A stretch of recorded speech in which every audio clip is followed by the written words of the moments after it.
Alex. Yeah, I know you do.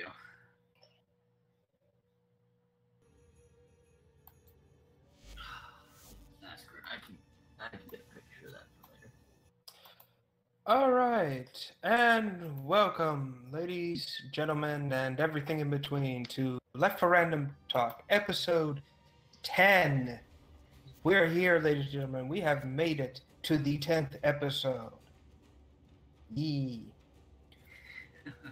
So, as everyone knows, today, or I should say this week in particular, we had E3 occur. It was all good, it's all right. And for those of you wondering why it's just me talking right now, HH went to go do something, so I'm going to be covering for the time being. And yeah, we've got a few topics for tonight. Also, we are joined today by two of our other friends here. Please introduce yourselves. Hey, I'm Wild. Snow here. Yee, that's us. So tonight we've got a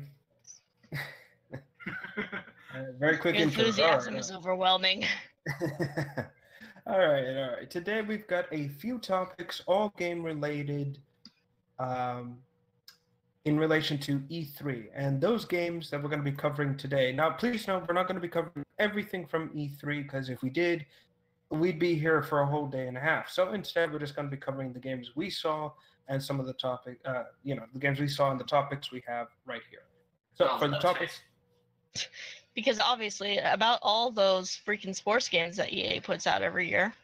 Nobody cares about EA. So let's move on. No, they care about EA when they want to shit on them. Because let's face it, EA deserves it. Not enough loot boxes. No. Anyway, so let's get into it. Our first topic of the night is Doom 2016 getting a sequel and a reboot live-action movie? What? Wait, what? Yes, it's happening. The Rock will not be in it. Oh, That is surprising. All right. But okay. The next one is Death... sorry about that. Go ahead. No, sorry, no. All right. I was suppressing a sneeze. Okay. Next one is Death Stranding. New informations, questions linger on. Resident Evil 2 Remake, our takes. Halo Infinite, open world Halo, and return to the classic art style? Oh my god, yes. Beyond Good and Evil 2, impressions from the trailer. Greedfall, odd game concept. And the non-E3 topics we have for tonight is it a good idea to release books that tie into an upcoming video game? Looking back at to a more serious time splitter game, Second Sight. And finally, and this is HH's topic, Hot Lava is finally out. The imagination game of old is now a reality. First, I just said Hot Topic. No, Hot Lava. What? It's like nobody cares about Hot Topic either. Oh my god, the potato frame. Anyway, so I don't want to start yet since HH isn't here. So I guess I'll just ask a general question. What did you guys think about E?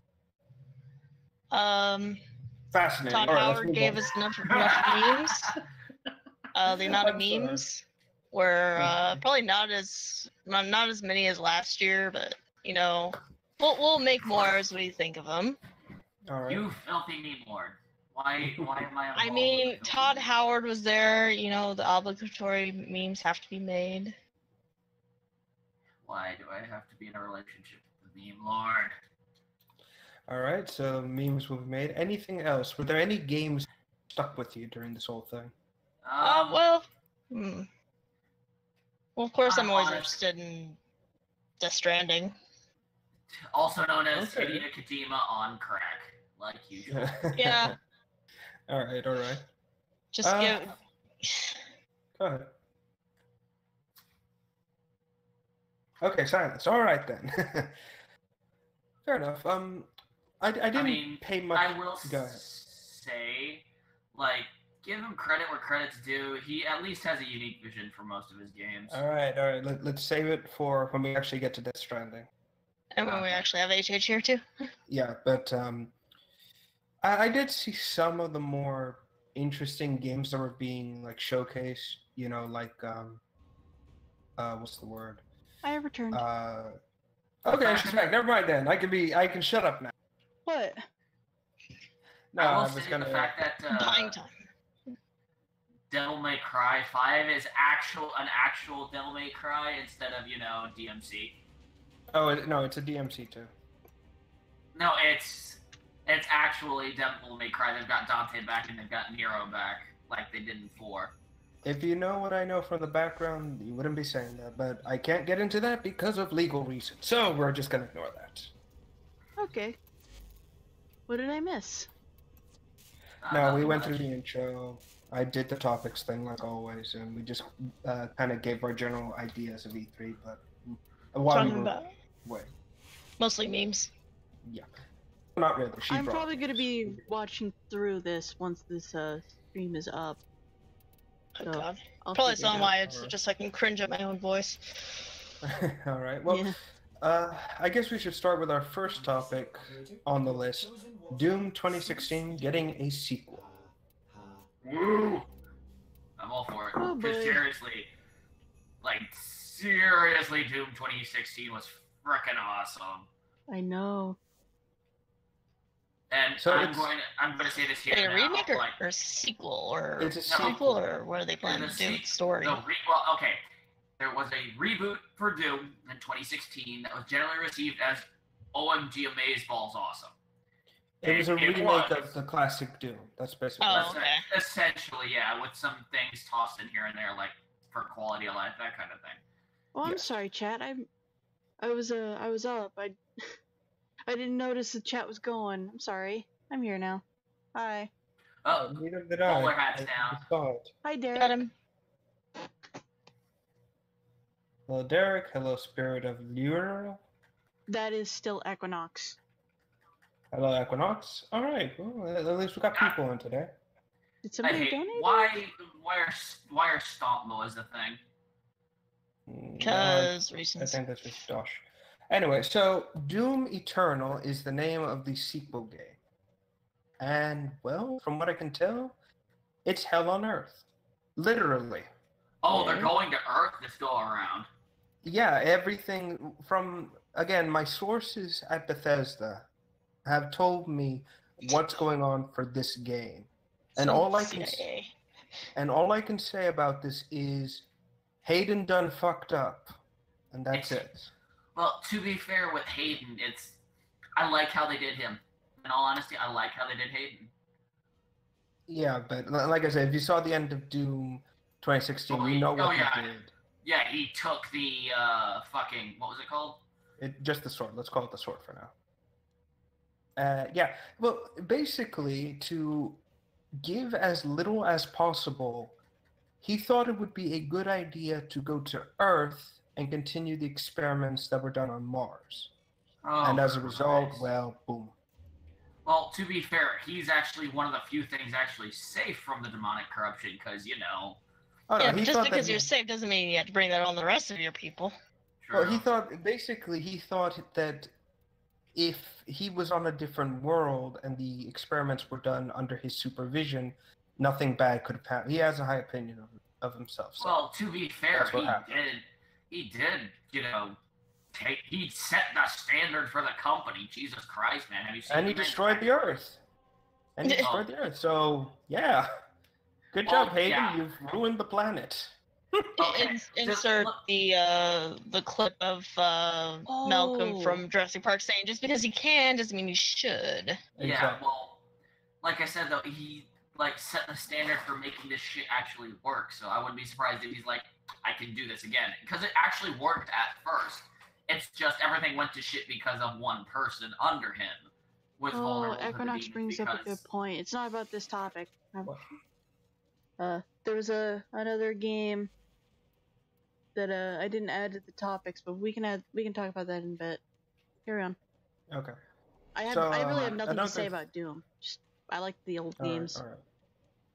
Well, if you like the old games, well, a lot of the monsters from the second Doom, the classic Doom, are making a comeback in this one. I might as well get into that as well.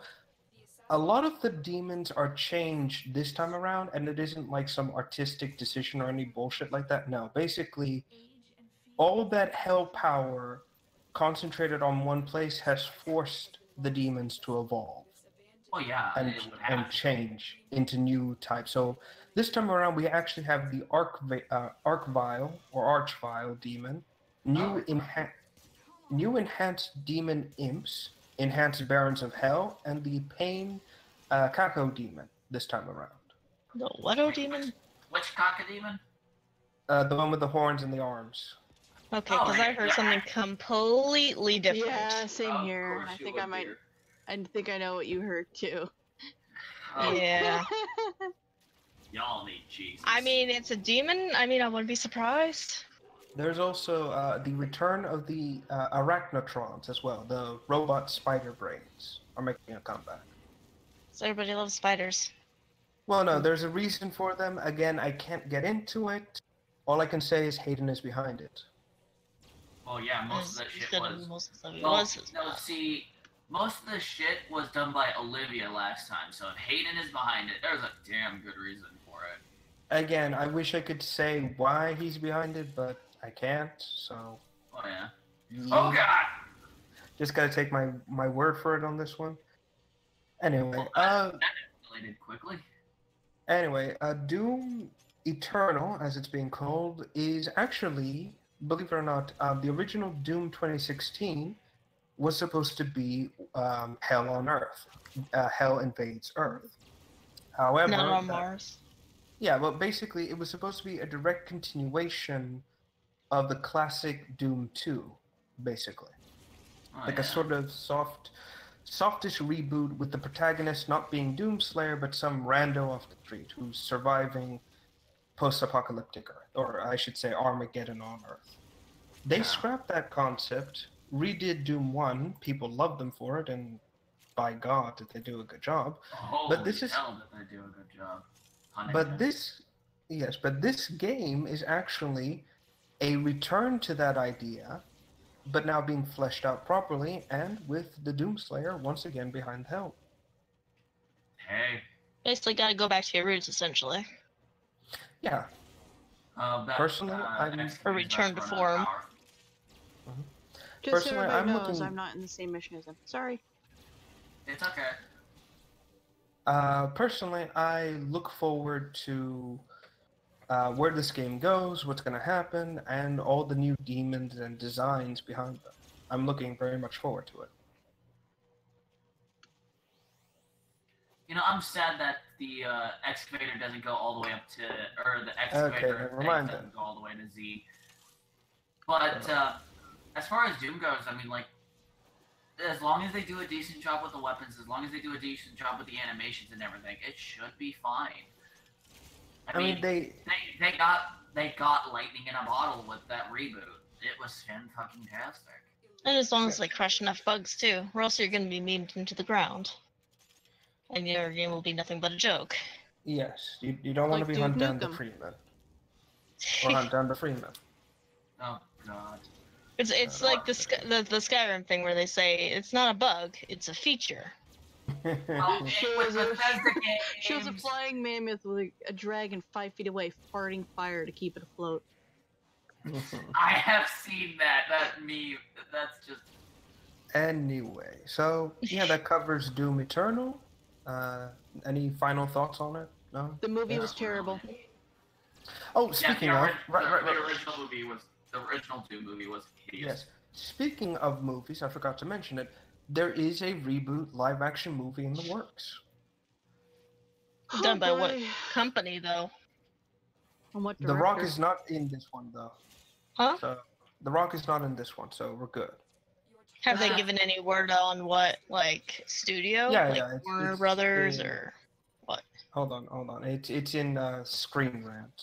This is where I got the information from. It is being helmed by Universal, and they're starting work on a new Doom movie. Universal does alright. Yeah. but Related, you also yes. gonna avoid the Well, they made Tremors and and Jurassic On- Park, I believe, and I believe Yeah. Jaws.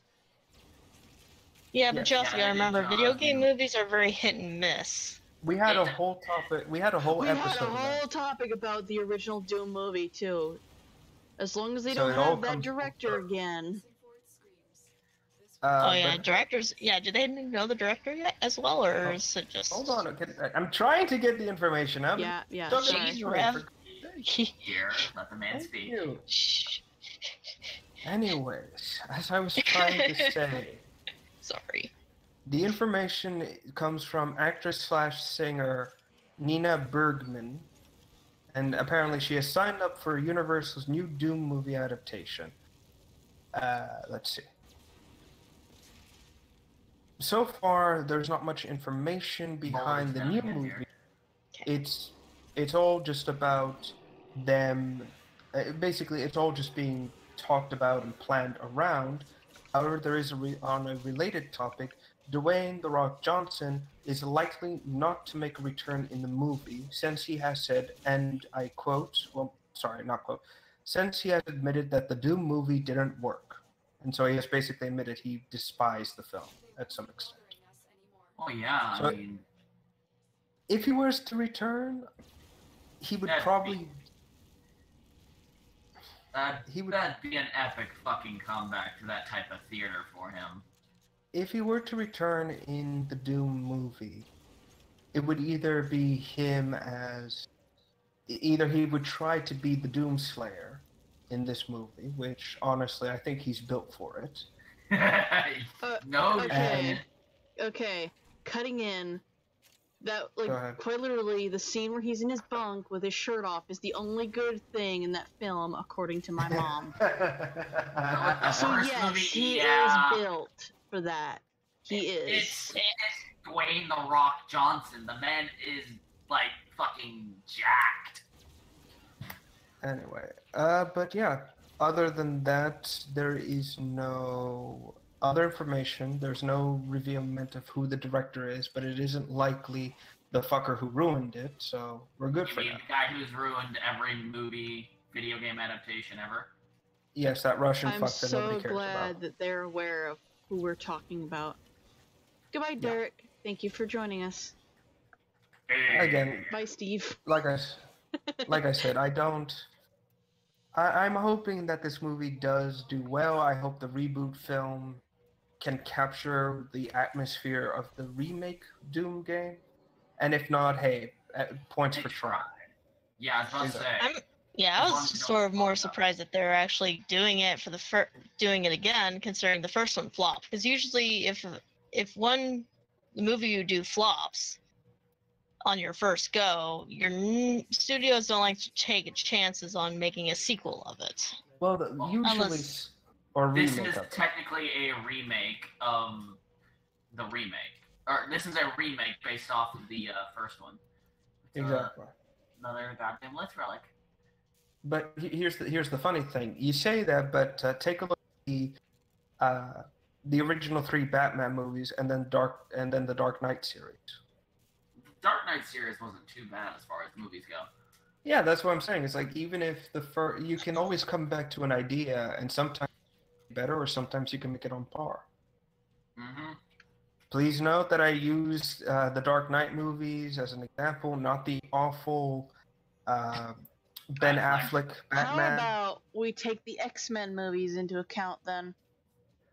Because The X-Men movies, some of them Jesus were good, some of fucking- them were bad. Jesus fucking Christ! How many remakes of the first film do they need to do? How many reintroductions do they need to do?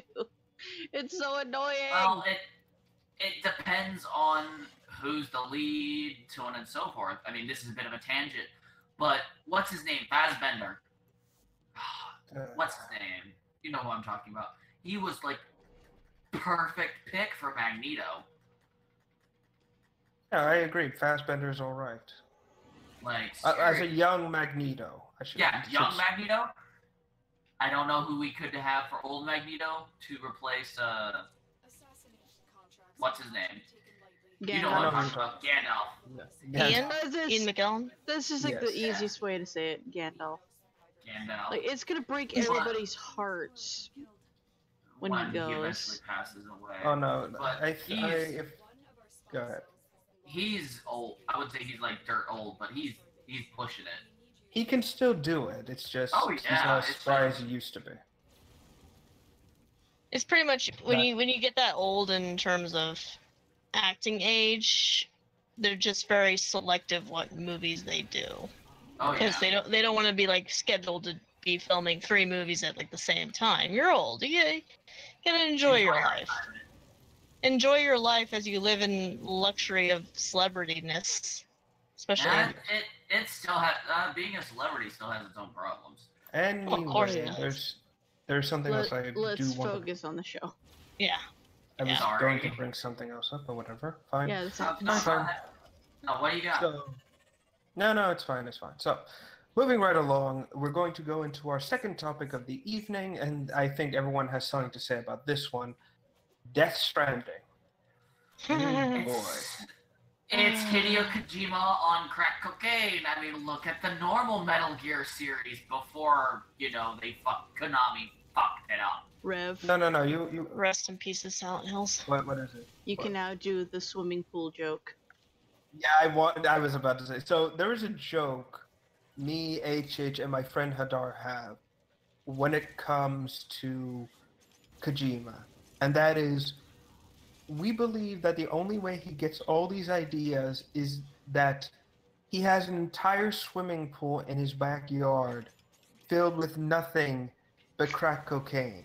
And then what he does is he jumps into it face first, face plants into it. He's there for like a good minute, and then the next thing you hear this loud snorting sound, and just this whole puddle, this little circle starts forming around him as the crack is going up his nose. And about half an hour later, you come back, he's sitting in the pool that is now completely empty. His eyes are bloodshot. He's standing there with the biggest goofy smile you can imagine, constantly saying, "I'm Hideo Kojima. I did Metal Gear." Completely and utterly lost. You forgot one important thing too. He's not doing it alone. He's doing it with Guillermo del Toro. Exactly. They're both there. They're just sitting in it like a hot tub, just saying, you know what? And Hideo Kojima, I forgot about that. He just looks at it, he's like, you know what, del Toro, my dude, we should have in our trailer, Impreg. Sounds like a great idea. Tumblr won't go crazy. Guys, flashback to DeviantArt. Flashback to DeviantArt days. No, they told me I would never go back. No. So hold on. So again, this is talking more about the latest trailer. We're not talking about the ones that came before. But we should mention this one more specific. So, what did you guys think about the latest trailer? Oh, I actually didn't get a chance to see it. I just know everything from a second. All right, then. Okay, then you say nothing. Oh, no. I only know of the guy standing there with a baby. That's it. That's all I know. Oh, I know that. I know who they have hired as the villain. Because it's the guy who always plays the villain with the short, kind of shaggy blonde hair. Yeah, I know who you're talking about. I know that the main lead is Norman Reedus. Yeah. Oh, God damn it. I can't remember what he's. I just know the guy that's standing there with the baby looks like one of the guys from The Walking Dead. You guys hear me? He is the guy from The Walking Dead. I hear you. No, he is the guy. It's literally him. Oh my god. It's Norman Reedus, yeah. Well, I can't put names to faces, so you're saying that name. I don't know who that is, but now I know. And and it's very likely that within 10 seconds I'm going to forget and not care.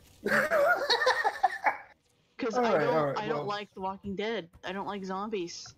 So. No, the series focuses around, it should have been focused around him and his merry band of fuck-ups. That's what it should have been. Just saying. I'm just not a big fan of The Walking Dead drama. Not into that kind of survivalist drama. I enjoyed The Walking Dead. Anyway.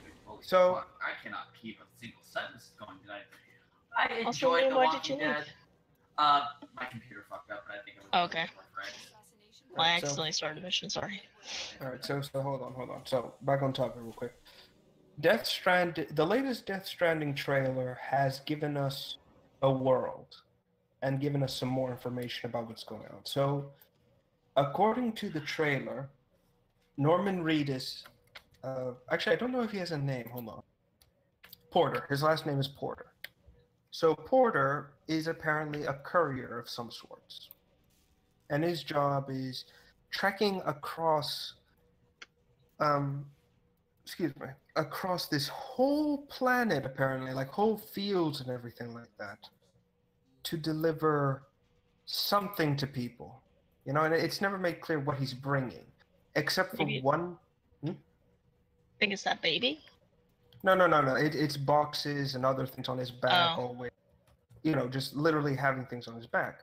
Except one moment in the trailer where there is a sack. He has a sack on his back or on a harness, and it's very clearly a body of some sort, like completely covered up from. I don't want to say it's a corpse bag. It's more like it's wrapped up in something. Yeah, you know, like the I wouldn't say corpse wrapping, but I know what you're talking about. Yeah, and he's carrying that with him across this field, and it kind of makes you wonder, what the hell are they paying? Like, what is he doing? Why is he doing this? It's that creepy kind of thing. So, as this goes on, something interesting to mention is that this world has some sort of humanoid creature, completely invisible, and yet it has a very interesting ability. It can accelerate time based on whatever it touches. And what's creepy is you can't see it. It's completely invisible, pure invisibility. The only time you know one of them is near is when the air around you turns deathly cold and you start seeing handprints covered in tar in the ground.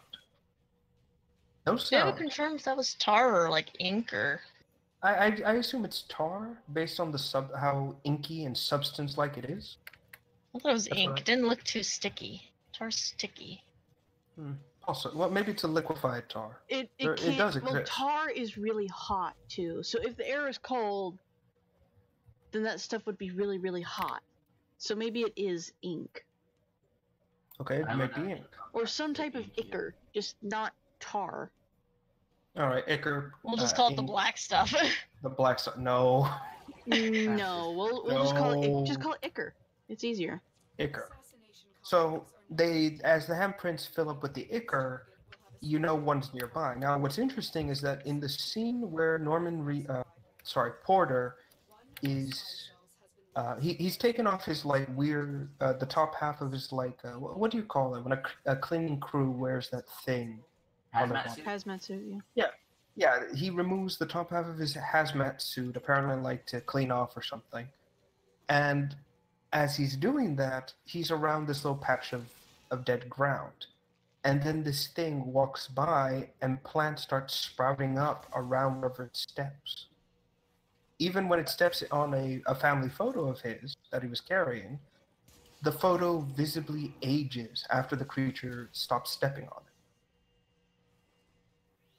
So That's these- some Doctor Who Miyazaki shit stuff right right there. That's Doctor Who Yeah, stuff right there.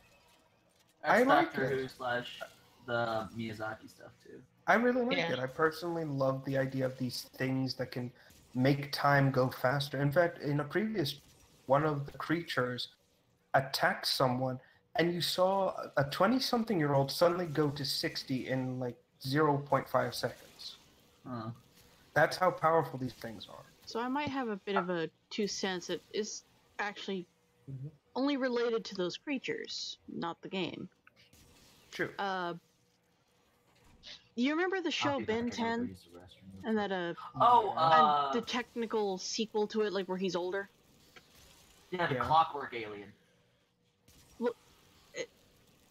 I don't remember if that. I don't know if that's what I'm. If we're thinking the same thing here, but basically there was an episode where they came to like an area similar to like Area 51, but it was like an old town. I know the creature you're talking Oh, about. yeah, I know who you're I'm still talking gonna about, talk Dr. about it because Paradox. I've started the Yeah, go thought. ahead. And, Go, go, so But I'll be back. I gotta use the bathroom. okay, go. All right. so No, keep going. they go to this town, and there's something walking around that looks like a silhouette of a person. Mhm. And wherever it goes, things age within seconds. Like metal rusts and turns to dust. The ground turns to fossil and stuff like that. Things just deteriorate wherever it goes. And they meet a guy that's essentially the Doctor, Doctor Who. And he's the only thing that can actually touch this creature. But like, you always know it's there by this humming noise, and you can always find it because it leaves this long drag mark in the ground. And like, the more you're talking about these things, I'm thinking both God dang it. I'm thinking that movie where those people are in Russia and there's those aliens picking them up. And you only see them like when they activate light bulbs. Yeah, I know what you're talking about. I hated that movie. Well, here's the interesting thing. These creatures, apparently some people, in the trailer, a girl wearing this kind of like jacket of some sort. Like the same hazmat suit, but it has like a jacket texture to it. Like a motorcycle jacket, I should say. Leather, yeah. She can see them, and he can't. And she mentioned something about like their class differently, her and him, apparently. Which is interesting. Now, what's also interesting is that we've all seen the babies, right? The ones they use. Yeah, the recurring theme they have. Well, the trailer shows what they might be used for. There is a moment where Porter is hiding out in an abandoned warehouse. A storm has rolled in, and there's a whole swarm of these creatures outside. And he says he has to get out of there before they take notice of him. Now, what's interesting is that the people he's talking to on the radio says, "Don't let them eat you. You'll come back, but they'll leave a crater behind." That's interesting. I heard one theory was like the babies are also another way of detecting them in a They way. are. Yeah. The trailer shows it. Basically, Yeah. Porter decides to hook the baby to himself, and they also show you how they do it. Apparently, there's a needle at the end of the tube, and he stabs his side with it. I think it's like he's hitting his kidneys or something. Yeah, it's almost like an umbilical cord. Yeah, an artificial umbilicus. Yeah. And so when he does that, the baby suddenly wakes up. It's alive. There's no damage to it, but it's visibly distressed by what it's seeing. And the little robotic arm on his back suddenly flares up, opens up, and it starts producing this light. It starts flashing very brightly. It starts flapping the little arms on its on the head region, as if it's an early warning. And the moment this happens and he starts walking out into the storm, wherever the light, the moment he starts coming out, we actually finally get to see what these creatures are. And they're these shadowy, almost blottish creatures. Like that you can see their silhouette, but you can't see what they are exactly. Like you can barely see where the head is supposed to be, etc., etc. It's like whenever you squirt food coloring into water, you know how it starts distorting in a weird way? So Same thing. It's like those shadowy creatures that surround you in Shadow of the Colossus. Yeah, kind of, but it's more wispy. Like you can ink barely blot tell. creatures. Exactly, yes, that's it, ink blot. And when I've slowed down the trailer multiple times against things, and the closest I've come to telling what they are is they are a humanoid spectral creature that is connected to the world. They all have umbilical connected to different areas. Apparently, they're supposed to be like physically part of the world. And their feet, or where their feet should be, are hands. So they're more ape-like in that sense. Now, in a previous trailer, it showed a very large one. And apparently they don't have heads. They actually have two hands where the head should be.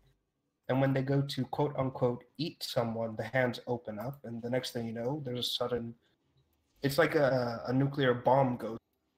The whole area is completely destroyed. It's very disturbing when you think about it. Hands for their head, kind of. Okay, kind of like a freaky thing from The Thing.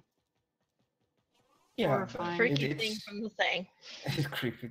Well, it's more organic. It isn't like something suddenly spawned. It's like its anatomy looks like it's supposed to have that, I should say. So the biolab looks like the Death Star, by the way. Like, Alright, did you Biolab looks like did the you Death color Star. the floor brown too? Did you color everything Yes, brown? I did. Yes, I did. It's black.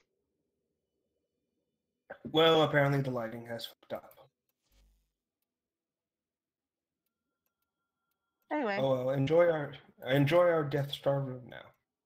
Anyway, like I said, it showed a lot of information. It showed a lot of interesting new stuff there, but it still left a lot of questions. Like, what is this world? What are these creatures? What is the point of these carrier people? Are the babies really that important as a power source, or are they like the next generation? You know, it still leaves that information out there. Yeah.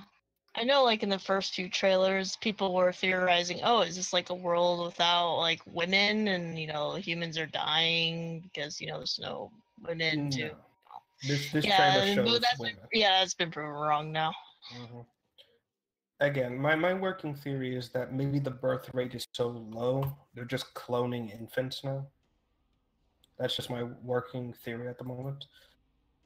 And honestly, I won't lie, this whole world feels like an anime, but a good one, very creative.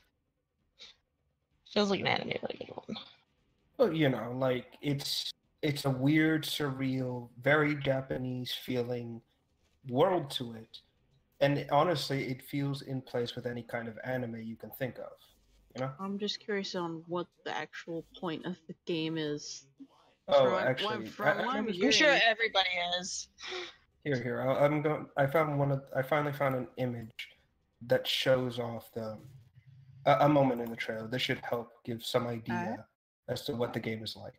So those are the creatures I was describing. it's loading. Okay. Still loading. All right. Oh wow. Mm-hmm. God damn you, Discord. Why? Yeah, like things are loading slow for me, so it's gonna take a sec. You guys will see what we're That's looking alright, at that's alright. in a bit. There's a windstorm outside. That's all right. No, you're being attacked by these creatures, right? Yeah. They've gone after the modem. That's the worst power, obviously. Gosh dang it. Words, how do they work? They devour your internet. Yeah. That's exactly It what kind of makes they me did. wonder how, although in the Death Stranding thing, like how they get all these babies. Do they clone them, or they actually, I think they cloned them. Because Yeah. I'm going to be honest, no baby looks that perfect when it's like that old. Well, I mean, just imagine just what would happen if they say, go up to someone's like, hey, we need you to donate your baby to finding these weird, things. Oh. Well, you got Halo then, and they were abducting children, so Yeah. keep that in mind. It's like, yeah, keep that in mind. Alright, there's the Personally, image. It's now on stream. Alright. Like I said, these things are very weird. It seems they only come out during, what's the word? It seems they only come out during storms and rain, where they can't be seen that well. Maybe they abhor the light, or maybe the rain brings them. Storm fuels them. Hey, I wouldn't be surprised if it was or wasn't. Well, I mean, look at all like the paranormal shows that people do, and they say, "Oh, it's storming today. That's a really good day for paranormal like expeditions because the storms, quote unquote, fuel paranormal activity." If that's the case, Electromagnetic fields, stuff like that. Yeah. well, that's the case. That would explain where these things come from, but at the same time, it's like, well, We would have to know more about the world itself. Well, Kojima has come out and said the following, that he believes that games are doorways to alternate worlds and realities. And he has described what he believes is the next human being to be found, which he has dubbed Homo Lupin, which translates to the playing human, or the human that plays. And that's what I believe that's what he's insinuating with Porter and all these characters. I believe he's suggesting that these beings. These beings. Rev? Rev. We lost him. Rev is Okay, dead. we lost Rev. Great. Yay. That's what we always wanted. Just, yeah, it's a brand new game. Here is the most important thing to know about beating this boss. Silence. And gone. Rev? Nope. If you're talking, we You're can't hear connected, you. but- Oh boy. Rest in pieces. Mm-hmm. Great. Are you in the middle of a mission, by the way, HH? No, I'm on my orbiter. Hello? We're good. What happened? Oh, Hear me now? I heard him Yeah. for a second. Okay, that was weird. Yeah. I have no idea what happened there. It's like, and Kojima said, no, shut the fuck up. Yeah. You're ruining my game. Don't waste spoilers.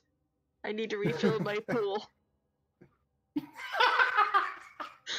Like it's like he Alright, says that's that, and you see like this an intern shuffle in with like one of those plastic kiddie pools. That's what he takes with him when he's traveling. Yeah. All right. It's a little inflatable pool. I guess that means we should probably move on then. Yep. All right. So our next topic, Resident Evil 2 getting a remake. Okay, I want to say this like first and foremost. I saw this on Twitter. The guy who plays Leon Kennedy, Matthew Mercer, he's not in this one, so it's probably not going to be it's not going to be very good. I think the reason why they're not going with Matthew Mercer is because this is Resident Evil 2, where Leon became a badass, or started to learn how to become a badass. So they might be going with someone who's younger. Yeah. If that's the case, I've got no problem with it personally. I saw the Resident Evil animation film where he's in a foreign country and he shoots a guy, obviously. And he shoots a guy. That's like the most generic thing. He shoots He a lot of guy. guys. Yeah. No, like he shoots the guy that is what the hell? Who's able to control liquors. Yeah. I Degeneration. But, like, Or Degeneration 2. oh no. Anyway, I saw that like comparison to Resident Evil 2, it does make sense that they would go with somebody a bit younger. Yeah. Again, nobody is born. Hold on. Nobody's born as Matthew Mercer. No, nobody's born, perfect or great and can do all that stuff. This is my defense of why I don't mind the young Boba Fett. It's like, yeah, he's a kid. He's gonna grow into the role, for God's sakes. Mm-hmm. Anyway, I saw the teaser trailer and all that stuff for Resident Evil remake or Resident Evil 2 remake, and I'm like, you know what? I'm fine with this. Looks cool. However, there are mixed signals going on. Like, some people believe that it's going to be another first-person shooter like Resident Evil 7, and others believe it's going to be traditional over-the-shoulder third-person. I'm hoping it's over the shoulder third person. Just stick to the original stuff. Or just at least But they might stick with the first. At least fix the camera issues. But But I feel like they would still. Yeah, you went up there. Okay. I feel like they would still stick with first person though after the success they had with Biohazard. I think it would be an option to switch between both perspectives. That That would might be a little best. difficult. Because you have to reprogram everything for that. No. Like, this is what I think it is, because I know that there are a lot of games out there that do mix the first and third person aesthetics really well. Like, they give you the options. And this is Capcom. They do have the resources to do it. Well or not, however, is still to be debated. Mm-hmm. The only way I see them using first person is like for specific that's events. what happened. Okay. I'm double checking Twitter to make sure that my information was not false. Because I'm being a little bit more professional about this. Imagine that. Matthew Mercer was approached for Resident Evil 2, but then the project went to non-union union and it vanished for him. So, of course. Yeah. All right, fair enough. Well, still, again, if they're going with it, if they get a younger person for this, I don't mind it that much. I'm fine with it. Anyways, what else? What was I saying? Right. I see that the first person would just probably be for like maybe puzzles or investigating certain aspects. That's the only way I think it would work really well. Mm-hmm. But that's just me. It looks like that this time around we're getting. We might not be getting two scenarios, like playing as Claire or as Leon. I think we're just going through Leon's thing completely. I don't know. I hope not, personally. I like the scenario thing. It's really fun. I do like Claire. She is also very capable. We haven't seen her in a while. No, actually, last game... No. Last game we saw her in was Resident Evil Revelations 2. She was in that. Oh, yeah. That came out before 7, so I guess they're on par, more or less. Well, that was weird. That was really weird. I'm pretty sure... I'm hoping like people in chat saw those two things fly by. There's like corporate ships, and I saw two Dargans just float right on by. Hold on. I'd never seen that before. Did you update the YouTube? Hold on. I think my YouTube might have freaked out. Yeah, it probably did. Okay, because if it... No, it's still on the... It's still on the Death Stranding image. Oh crap, it is! I am so sorry! Oh my god! I saw two dragons float by and I was questioning, like, what? Oh no, I've been sitting here the whole time! I'm so sorry! Rip. Ba-da-ba-ba-da-ba. My bad. It's a good thing. It's alright. It's a good thing I saw it when I did. We would have been stuck on that all night. Sorry about that. Alright. Anyway, like I was saying, Remake 2 looks like it will be very interesting. I do look forward to seeing the zombies, the creatures from Resident Evil 2, and more importantly, I'm looking forward to fighting Mr. X and William Birkins in HD. Mr. X can go fuck himself. I hated him when I was a kid. Well, he's back. No! Again. With the graphics being so much better these days, it's gonna be worse. I think could be not. You don't know. I don't know. Speaking of, honestly, this is just me going on a side note. It's still Resident Evil 2. It's just a personal thing. There was a moment in the trailer in which you heard Hunk speaking, and then you heard somebody else in the gas mask speaking. And what immediately caught my attention was the way this person spoke. Very young, very angry. Well, I mean, it's probably another person of the umbrella. What was it? UMPCS or whatever they were called. No, the USB, Umbrella Secret Service or Police. Yes, I know who you're talking about. It's not Secret Service or police. They're biohazard containment specialists.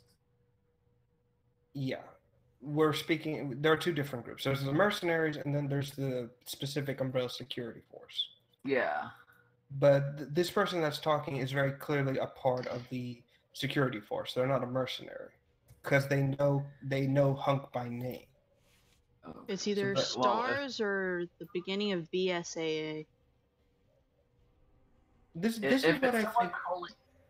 If it's someone calling Hunk out by name, of all people, if they're calling Hunk out by name, it's probably someone in the BSAA or the very beginnings of it, because they're the people who would know all the names of the Umbrella's big hitters, for lack of a better term, when it comes to security.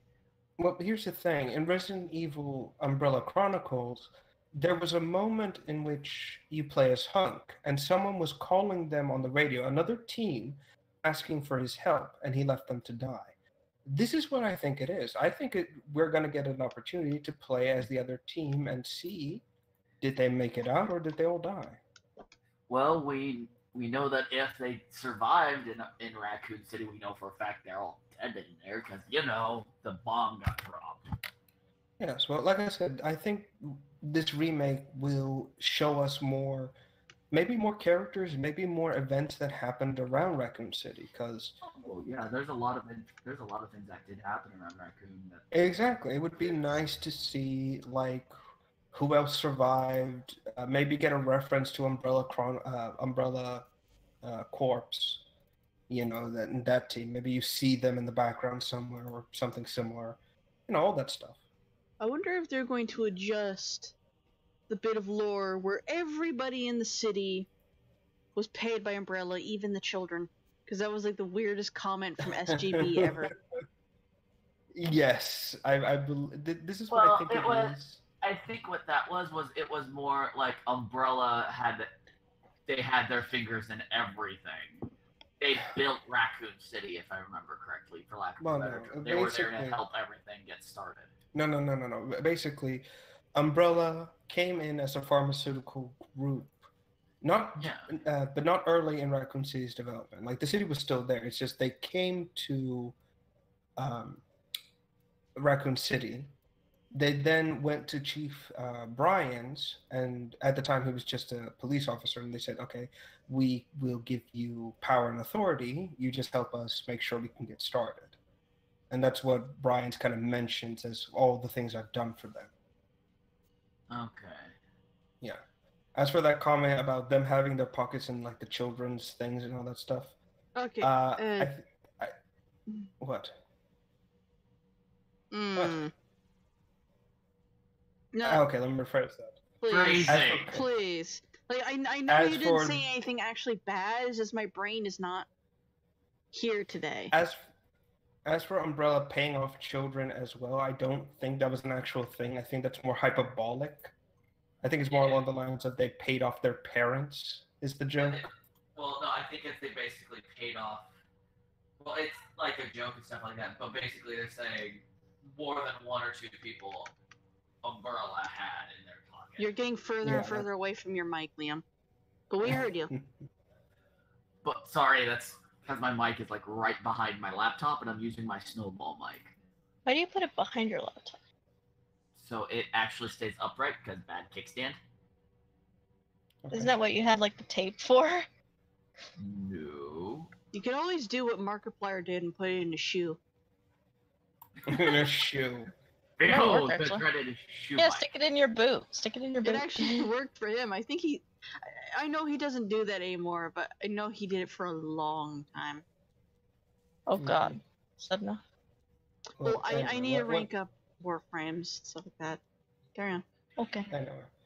So yeah, I saw the game. Looks good so far. I'm interested in seeing what they produce. I want to see all the beasts and creatures from Raccoon City, and yeah.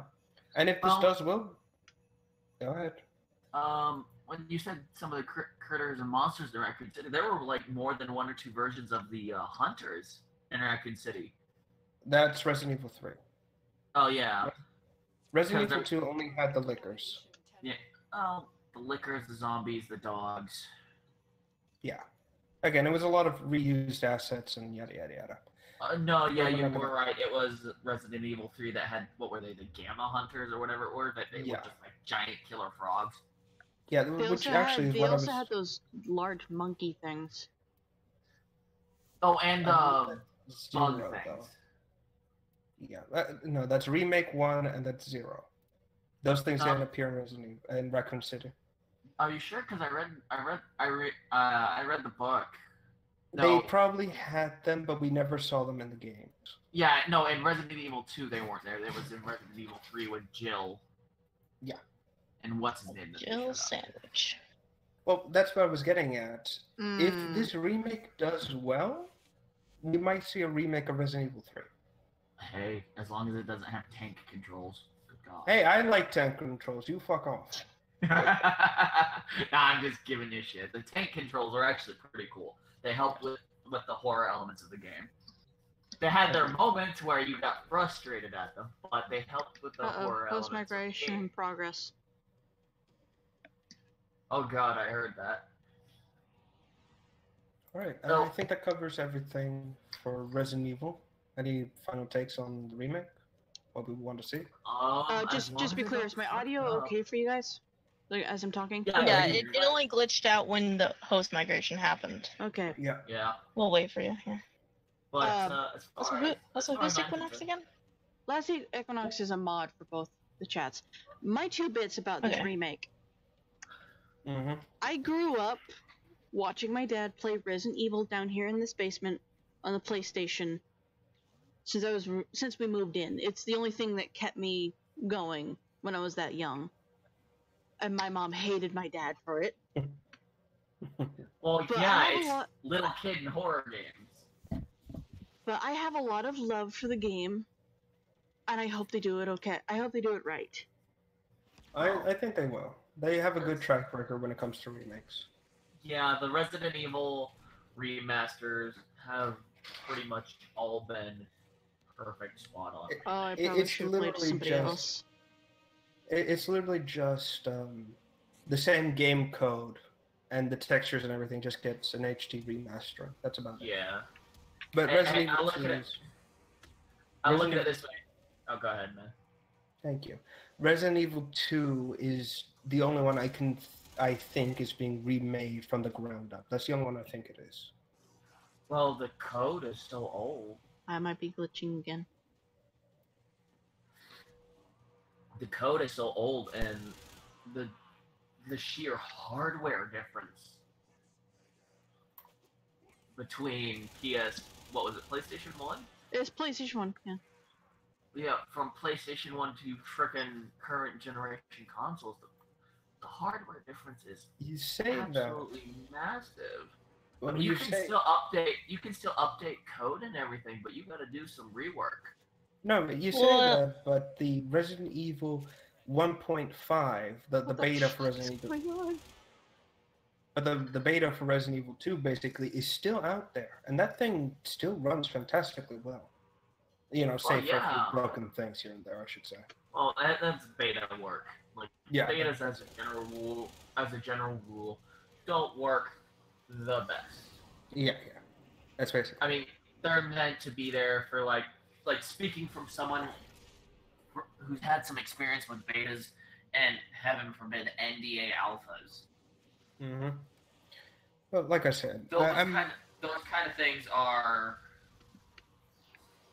of things are there as a way to find bugs and find features that might be game breaking or balance things out, that kind of thing. fair enough. Looking at you, Warframe. Anyway, all right. I guess we can move on from there, unless anybody else has something they want to say. What do I mean? Like, I Equinox, just- look at the stream. Look at all the enemies just suddenly appearing and then flying everywhere like like they're balls in an air tube. I don't know what's going on. I'm not seeing any of that. I am. No, I can see. I actually take a chance to look at the stream here so I can see what the heck you're talking about. Well, now they're walking normally. So as soon as I announce, oh, there he goes again. What? What? I'm so Um, confused. I'm confused from the fact you're being confused about. No, I What? can see what she says. They're like helium balloons being deflated. 99 red balloons go by. Yes. New look. Anyway. He's an enemy of our ally. How dare we? Should let him get And- killed. So, moving right along then, since we've covered this, might as well go into our next topic right underneath it, Halo Infinite. Boy. So, saw a trailer of this while I was away, and the old, like, modern graphics with the old art style looks interesting. That's the best way I can put it. Hey, I mean, personally... I mean, a return to the old art style is good. I agree, I like very the much. old Gearbox Bungie art style. Yeah. Fun fact, folks: the original Halo was a Gearbox game. For those who don't know, and that's actually the game that straight up saved the original Xbox, because Microsoft was slating that thing for termination if Halo and Mountain Dew. It's the only thing. Halo straight up saved The Xbox. the Xbox. Like, a lot of games we have right now that are from the Xbox 360, Xbox One, which, believe it or not, despite its early teething problems with the DRM, the Kinect coming included and all the bullshit with that, all kinds of stuff, there have been some good games to come out of the Xbox. And Again, this is coming from someone who's been a PlayStation guy most of my life. And I PC will Master say- Race. I was Anyway. I will say there are certain games and certain genres of games that work better on console, and there are certain genres of games that work better on PC. Never try to play an RTS on a console. All I Anyway. can say on that. Well, the thing is, I'm going to say this right now. Halo Infinite is, from very little information I've seen and information I've been given from certain sources, which I cannot disclose again. Oh, yeah. According to some of the earliest beta stuff that is coming, well, alpha, I should say, stuff that is coming through, there are plans to make this more open world-like than the other Halos before. So we can see actual things going to different places on the Halo, seeing things out there and so on and so forth. Well, that, like I said, that's kind of going back to the original Halo, because you could go between areas. Yeah, I mean, but you this still is had your mission that you had to do, and eventually you had to go do it. But it was still relatively open. If they're expanding on that, that's, I think, a move in A the good right idea. direction. Yeah, because it gives the player more agency. It gives them more freedom of how to approach certain problems. Like, Exactly. you might see, like, oh, what was it? One of the missions in the first Halo, where you were on Halo, and there was like a convoy and some crap, like raids and all kinds of crap. You could bypass it, go around it, and then just ignore it to get to your objective. And like the first one, where you had to basically fight your way through. Good God, that was a slog. You know what I'm talking about. Yes, but what I'm going to say right now is, again, I can reveal some information in regards to the Infinite, or Halo Infinite, which I won't get in trouble for. This is basic information that everyone can find if they look, so don't worry about it. Well, yeah, So, I figured. Halo Infinite is taking place 1 year and 9 months after the end of Halo 5. We are currently, the ring we are on is Zeta Halo, aka 07. Wait, oh, you mean the one that got re-released? No, that was 04. 07 was the last Halo ring made by the Arts. Oh, it was the last one that was made by the Ark, and the last one that was activated, essentially. Yes, exactly. Yes. Or not activated, made Ark. Yes. So we're on Zeta. this is taking place during the created war. So basically, when Cortana and her AI friends are fighting. And went absolutely batshit insane.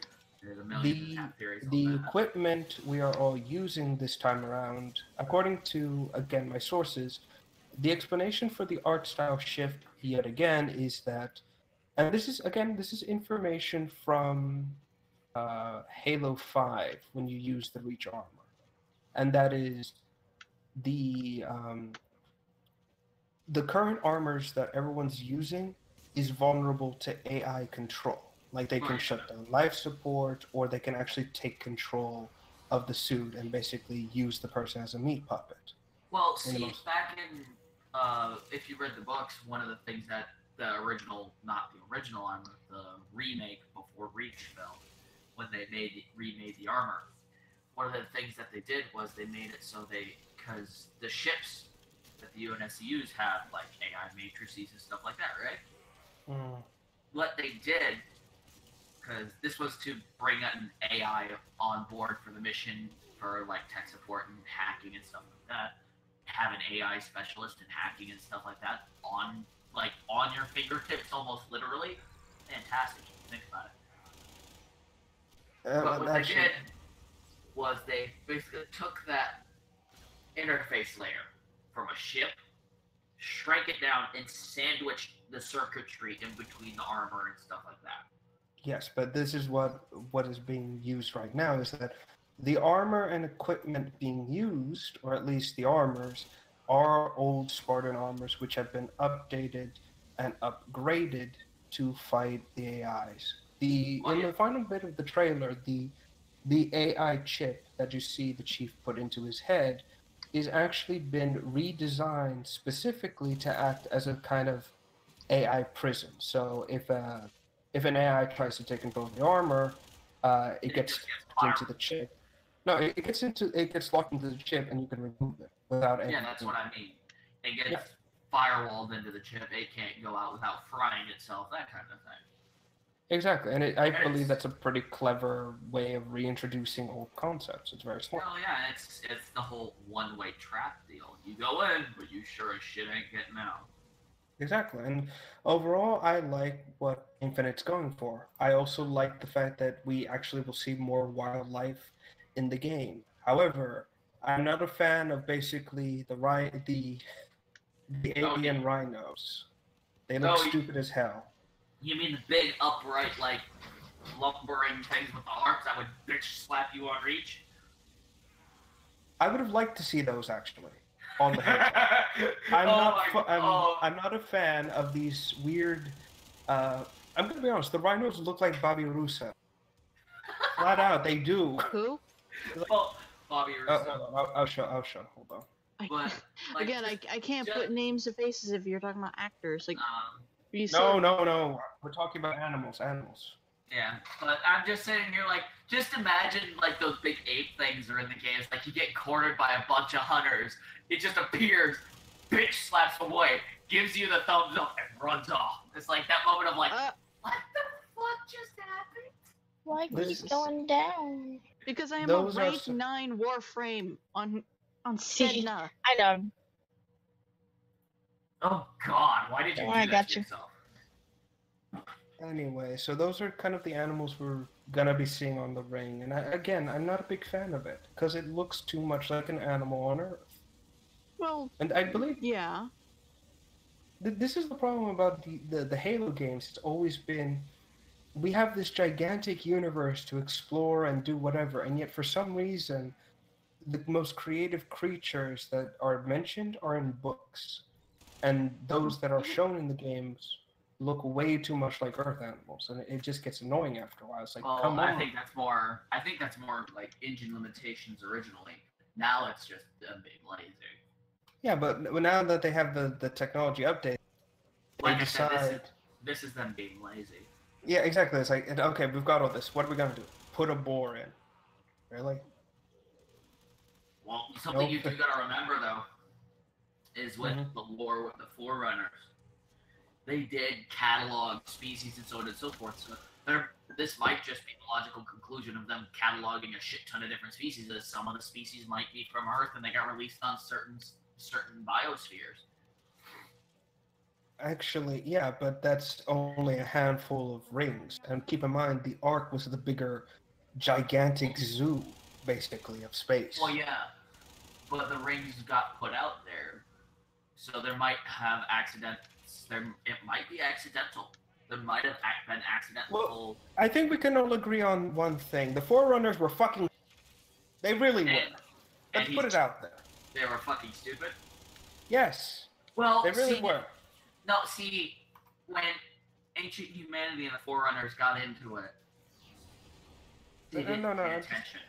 No, see, if they had paid it... Let me finish here.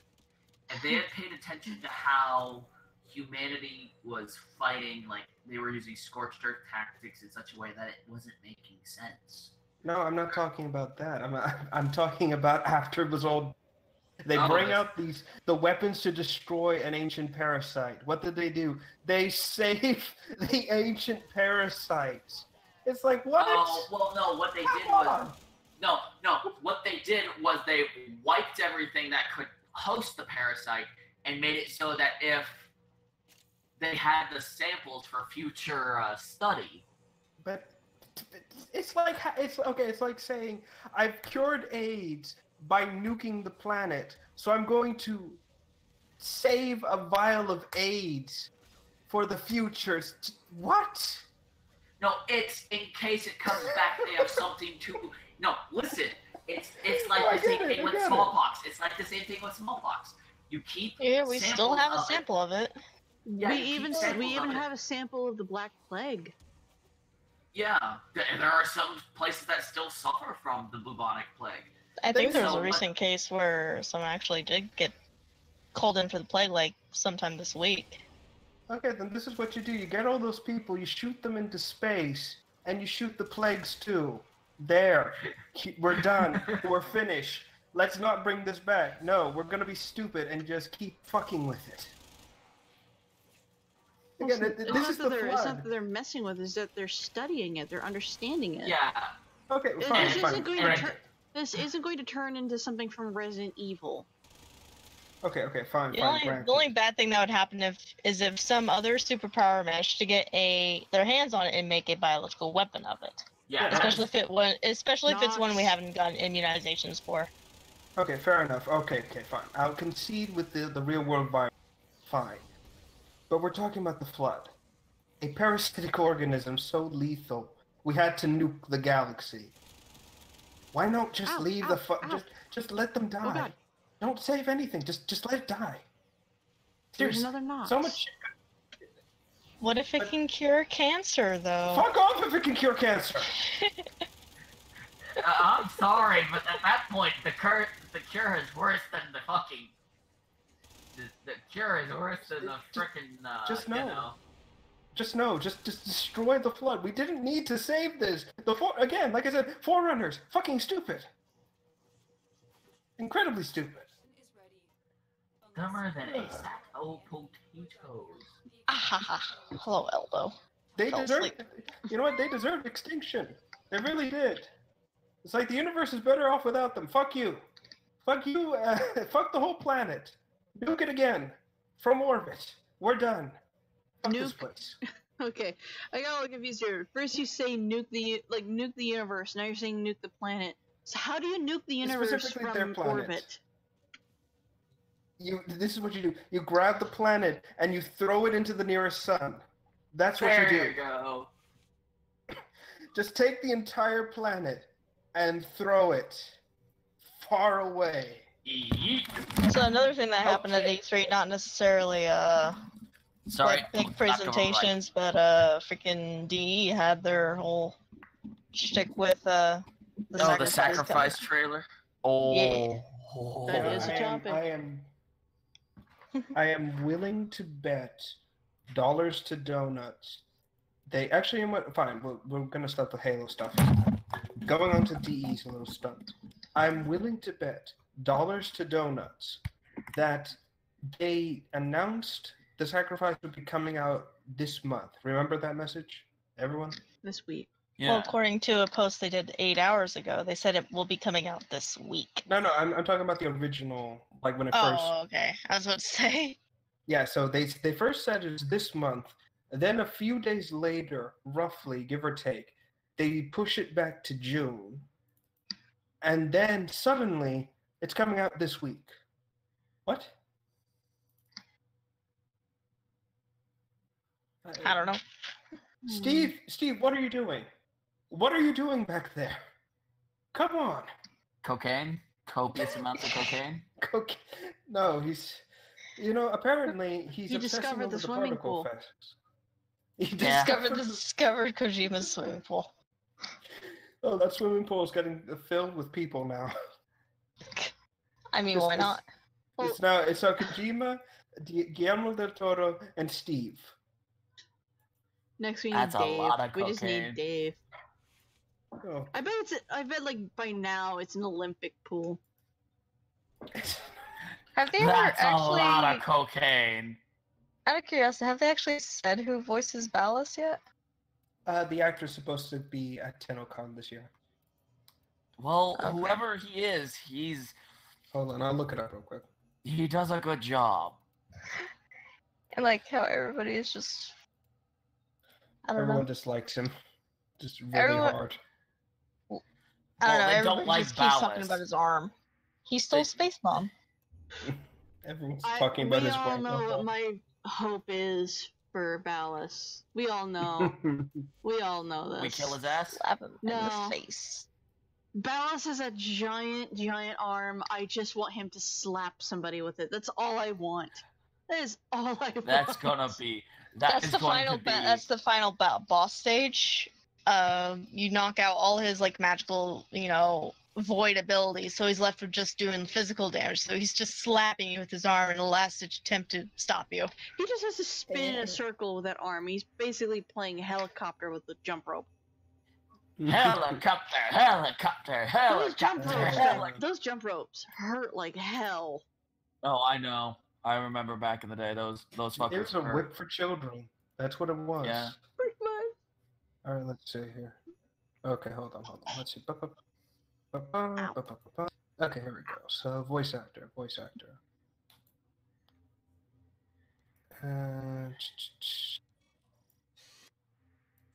Because I know they haven't officially really released who said it, or who voices him, but I wouldn't be surprised if some person like took the sound clips of him and took out the sort of distortion they add to his voice. But No, there's no information. It's like every time, nobody knows who he is. It's not like with Teal Rigor, where we found out his voice like a week later. Oh my god, Tyler Ragor's voice is like fucking butter. I'm sorry, Oh gods, the sadist. Oh gods. I just enjoy his voice. I would like to see, I think DE made a horrible mistake making him as Teal Rigor. He should have been an NPC we talk to more regularly. Yeah, that would work too. Here we go. The guy's name is Max Howarth. Howarth. never heard of him before. Howarth.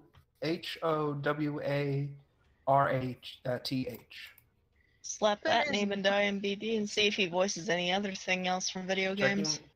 You Checking say right that now. name, and I start thinking of the Iron Giant. Hogarth. Yeah. Seriously, who names their kid that? Who does that? People who hate their children. So are we gonna see some like space love between this dude and freaking Space Mom? No. Okay, let's see. You Literally- touch Space Mom, I will shoot you. Literally before the before joining you guys in the call,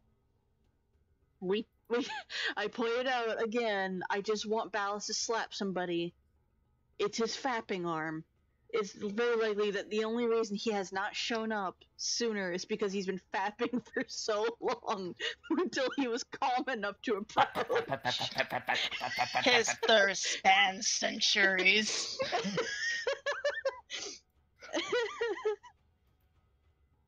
He's on, got quiet, a. quiet, guys. 1 second. Shh. Yeah, it's him, Max Haworth. Let's see here. Age 30 up or young adult. Yeah. Oh, apparently he does. Not only does he do voices, he also does animation, audiobooks, documentaries, educational, internet videos, movie trailers, podcasts, radio, telephone, television, and video games. Okay, so what's some other video Damn. games? They snagged a Renaissance man. I'm trying to find his game stuff. No, it doesn't say. That's all. That's all we want. We want Ballas to read us a bedtime story, audiobook. I mean, the guy's talented. No Oh, doubt. hell yeah. He's good. I was just curious to see if it was A, someone professional that they hired, or B, if it was just someone from the office they grabbed and threw into If a that's someone voice from the studio. office they grabbed, holy Christ. He's got a 5-star rating on voices.com. You went a little bit robot-y, but we understood you. Yeah, it's like, this guy's good. Nope. There you go. And he's gone. Nope. Am I still here? Nope. Great. And he's gone. Again. Would you guys like to fight a But boss seriously. while we're waiting? I'm doing some STO Oh, stuff I real quick know. here. Sorry. Great. Now everybody's gonna go around calling Ballas Space Daddy. No. No! No. How's Why? this? Okay, Did there you go. not need that mental image. No. Anyway, like I said, guy's very talented. Yeah, the guy they have for Ballas's voice is fantastic. Yeah, And like I said, that's he's- why people are gonna start calling him Space Daddy. Mhm. Oh no. Oh Well, man, I alright, can make alright, such a so- funny joke right now. Oh guys, Alright, now I so- got the Dream Daddy song stuck in my head again. Ballas for Dream Dad. No.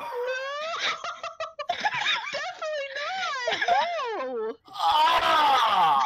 I want It's that this has with to the happen giant now. arm. This She has to wants happen now. people to slap. She wants them to slap people with it.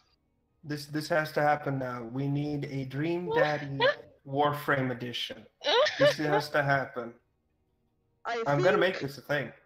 There is an artist you Listen. could actually commission to do that. They probably would. And agree to it. Jesus Christ, no! What have See, we done? Well, this is happening. This is happening. Oh my god. You Ladies can't and stop it. gentlemen of the stream, I am sorry you have to see this. Oh no. Hear it, Because Liam, I mostly, just 'cause got there's a nothing to show. flashback. Liam, because I just got a flashback to the freaking Reaper video I sent you. Oh, Remember? God. Yes. Oh no. That's what I was holding off. I was like, should I make the joke or?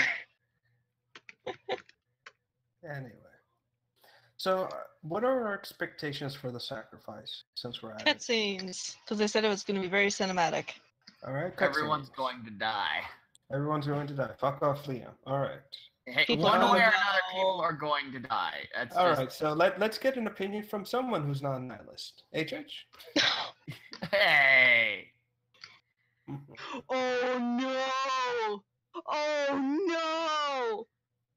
It's too What? late. Someone has already done this. But Oh, it's shit. not. Oh no! Were you looking on Tumblr again? Oh, I'm using You know Google. she was. But Oh, okay. someone has already done But you Dream Daddy search off. Warframe Edition. Well, shit. Oh, I thought you just looked at Ballas and you turned safe search off. And then I turned on Oh, safe search. God. No, I literally looked up Dream Daddy Warframe Edition.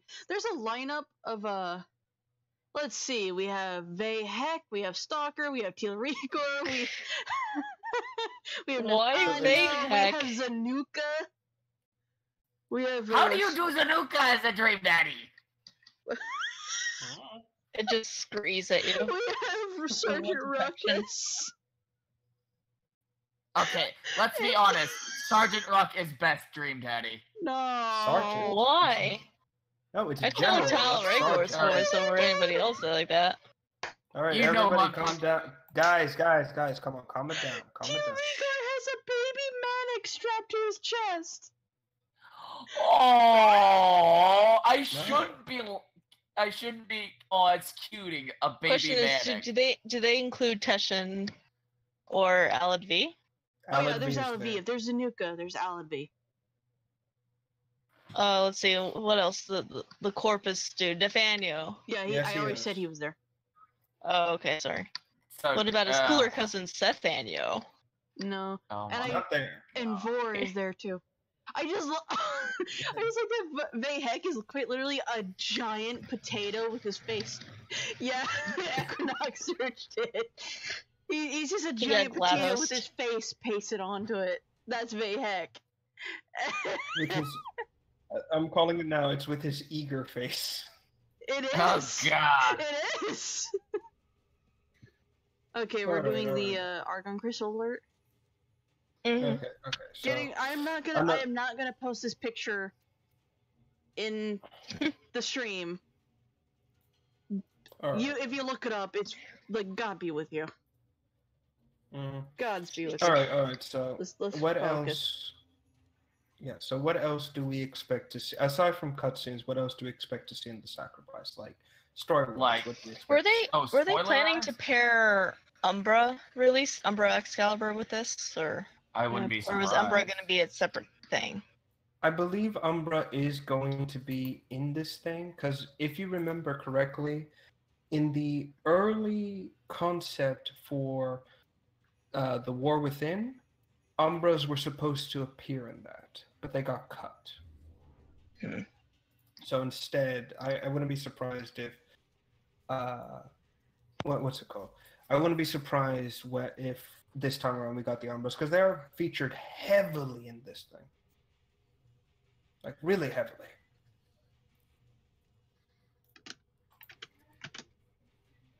Honestly, you know what my biggest concern is about this whole thing?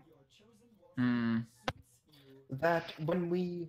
that the aforementioned sacrifice might be something akin to either sacrificing your warframe to save her, or part of yourself to do it. I wouldn't be surprised one way or another. I don't want to sacrifice my Rhino Prime. That's not happening. It's going all the way over there. No, I doubt it's gonna be something like that, but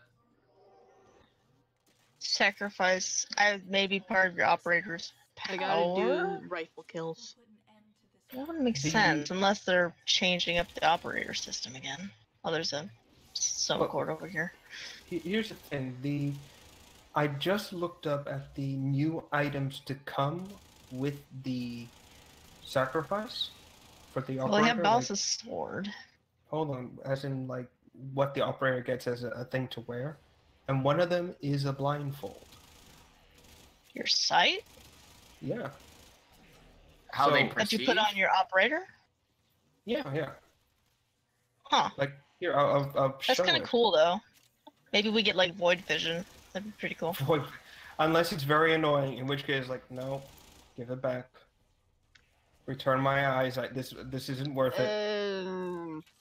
Maybe that's only if you get the bad ending, or like, It's the what was it? Full moon? No, that's not full Yeah, moon. I know what you're talking about. The The weird evil dark side choices. moon. The evil did- dark they- side choices. Emo They choice. did say that your choices will start mattering now for the what you chose, because they do say it is locked in. You cannot change them from the first choices you make. I'm hoping You we do can't- the right thing. Yeah, so you can't go back to the other two and change that. It's stuck. I wonder if it will count for me then, because I did get an error when I played War Within, and I As a didn't lot of get. people did. Yeah, and I didn't get to make a second choice. So it's like, okay. My only glitch was that my operator was talking, but you didn't hear anything. Oh, I didn't get any error when I played War with them, thankfully. I think someone just released us a leak of the story. I'm not going to show that. It's not happening, guys. Fuck off. It's like no. I forget, what alignment did you go for, Rev? So like good, neutral, or evil? I guess I wound up going neutral. Like a lot of the choices I wound up doing were like, I was like, you know what, this is right. And at the same time, I'm like, I don't want to be a complete evil prick, but at the same time, I don't want to be a goody two shoes. Yeah. It's like, I think I'm. like, I'll nuke part of this continent, but I'll leave the planet alone. Screw this area in particular. Exactly. Screw this area in particular. Cause fuck it. And Let's say I think I made mostly good choices with maybe 2 or 3 neutral choices. I was a little of column A, little of column B. I think I'm Mostly I'm column mostly B for neutral, but it might lead quite a bit towards a moon. I'm not sure. I haven't checked. And Yeah, I don't didn't care. Yeah, I didn't choose any evil stuff. Oh, I I chose do remember that neutral much. Yeah. Oh, look at that. It's time to nuke the planet again. Sorry. I am Alright. I know. lagging Yeah. so bad in game. Well, it's just Oh, my long own drop, goodbye. like philosophy on some of this stuff is just like when it's like I hated it, it's like you know. Okay, so HH Verb, you chose more good choices than I did. I tried to be good. It's just like what I perceived the answers to be in the questionnaires was completely wrong. Alright. Because I just looked at your profile now. And comparing it to mine, you made more good choices than I did. I guess. Alright. I do know for a fact that Axiom. I do know for a fact that once we beat the quest, we are going to get Ballas's sword, just like with the war and the Broken Scepter. So Yeah. there's that. Yeah, I look forward to that. It's going to be incredibly gaudy and stupid, but I'll be like, It's a big fucking sword. He had But a it big looks- freaking hand. Or arm. but it looks horrible, and I don't like it. Probably going to level it once and immediately sell it off the black market. It's like, here, take it. Yeah, I might keep it. Might use it with the Revenant. Well, the good frame that news comes is out. the music I am playing for my Octavia is the Chocobo music. I was wondering what that was. I was hearing only parts of it because you don't have all 3 things going. Alright. I think we've covered everything on that. Shall we move on? Yeah. Alright then, moving on to our second, going back to E3, I suppose. Our next topic of the night, I guess I'll pick it. Beyond Good and Evil 2. Oh boy. Oh boy. I swear So to Christ, before- if they screw this up, there's gonna be hell to pay. So, so anyone here a fan of the first Beyond Good and Evil? I thought it was an interesting concept, but they kind of screwed up. It was clear they planned to make like a trilogy out of it, but then it didn't turn out so well. So yeah. They kind of fucked the pooch on that one. Screwed the pooch is the technical term. Oh no, I know Sorry. what I said. I know what I said. I am torn Yeah. between. Okay, I'm looking at the image you just put. I'm torn between the cloak and mask Okay. and the crown. Of course you would go for the fucking crown. Oh yeah, It's like, yeah, it looks nice. all of my stuff is I would go green. with It would blue. make me like the Emerald Queen again. Hmm. Anyway, carry I'd on. go with the blindfold. Hmm. My eyes are heat damaged, remember? So, yeah, makes sense for me. Hmm. Anyway, going back to the point, Beyond Good and Evil 2. I saw the first trailer they released, and then I saw this one. And I still have mixed feelings about it. Like, on one hand, I'm like, I'm happy. Like, the second trailer pretty much acknowledges the events of what happened in the first game. You know, Jade making a return as the villain. Paige is there and kind of shocked. And, you know, I like that. It's kind of a good idea. However, how do I feel about the crew and this group? Hmm. I don't know. It's like I get the feeling that they're all a family built into the, I get the feeling they're family, and I'm okay with that. But at the same time, I look at them and I wonder, you're all rejects from Pirates of the Caribbean, aren't you? No, actually, to be honest, the trailer. Actually, is anyone here a fan or seen the old anime Harlock at all?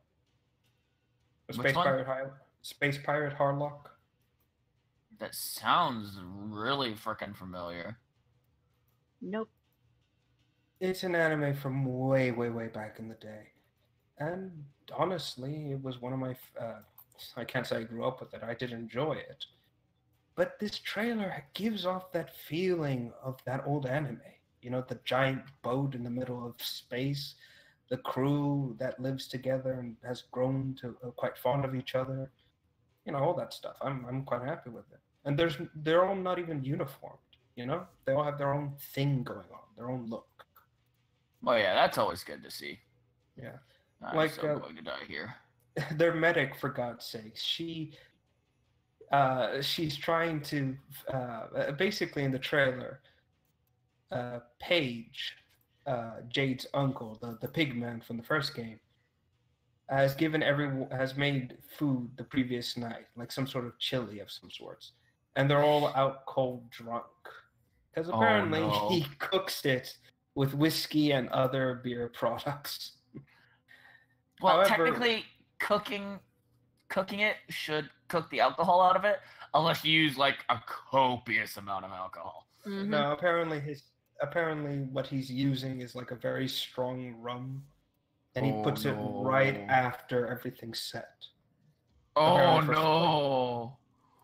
So everyone on the ship is mostly passed out drunk, and their ship's medic is how would I describe her? It's very clear she's Indian, as in from India, not Indian as in like native. Yeah, I figured. People don't really call Native Americans Indian anymore. I'm just putting it out there for those who don't know, so just to clear the air.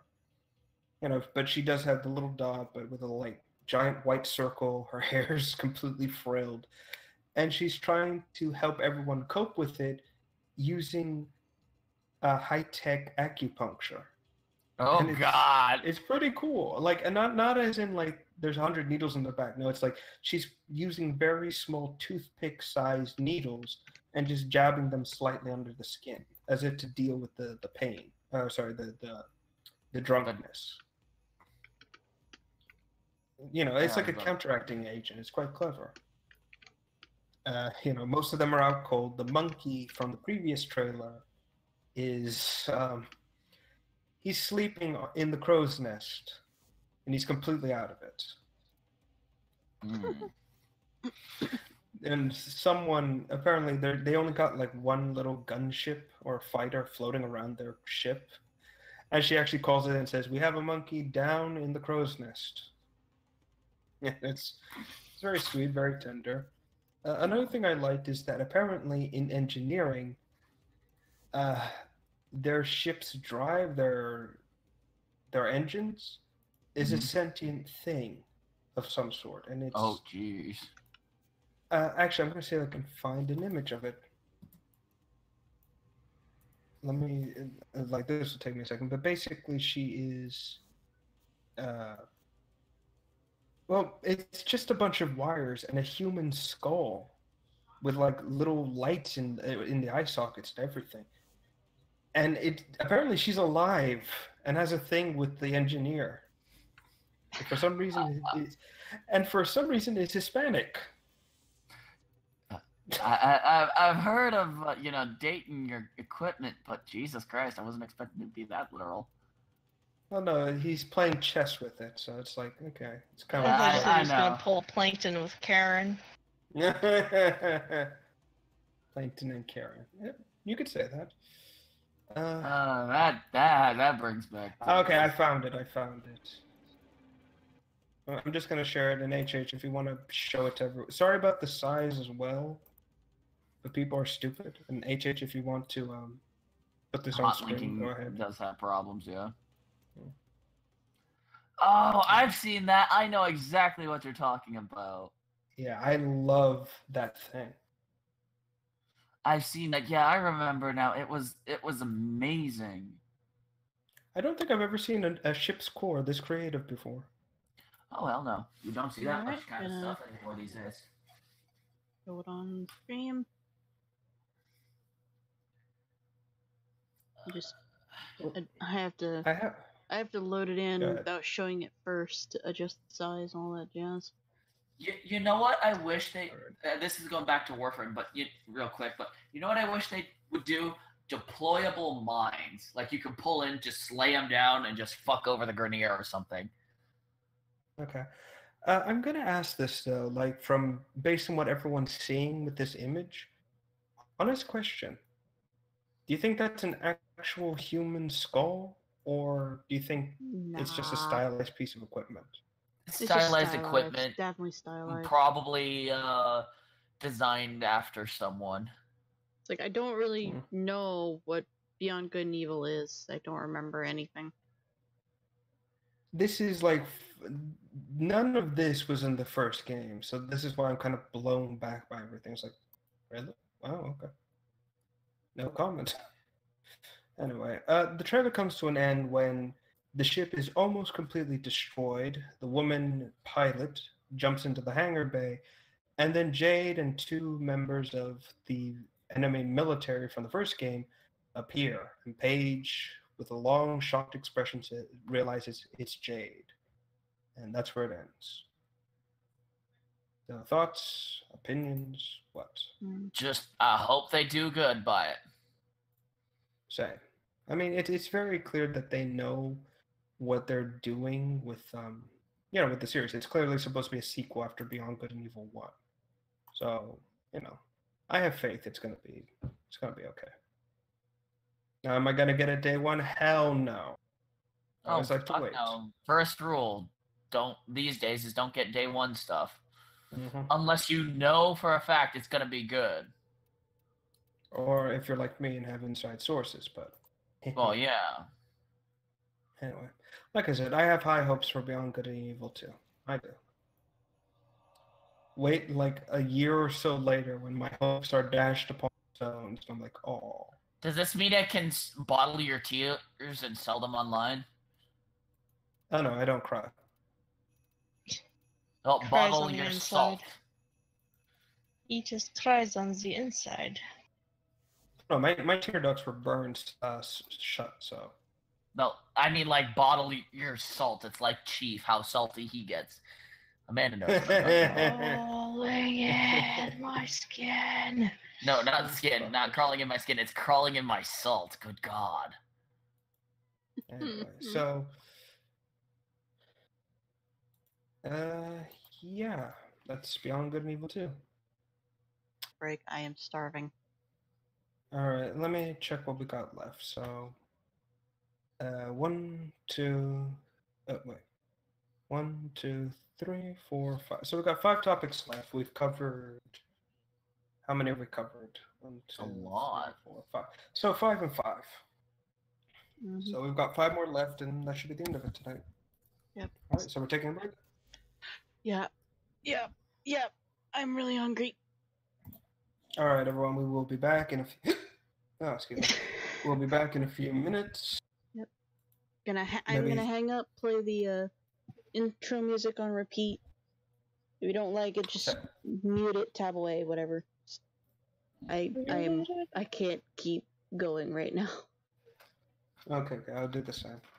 We'll be back in a bit. Yep.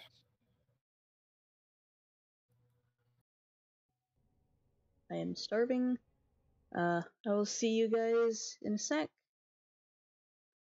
I'm gonna play the intro music on repeat. Leave it on Octavia doing her own little jig.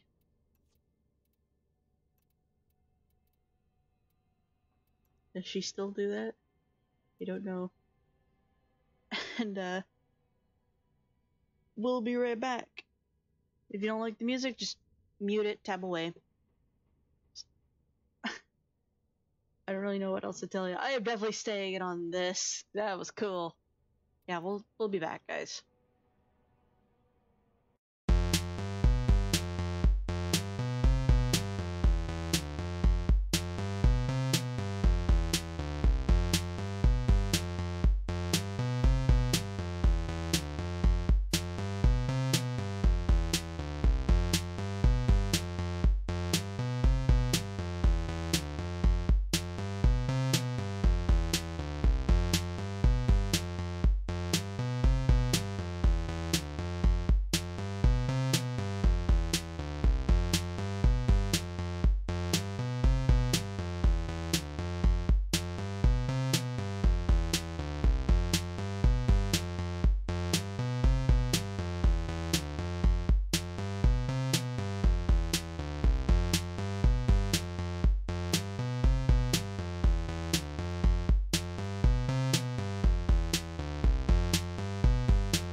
Okay, I'm back. Let me just get voice call back up. There we go.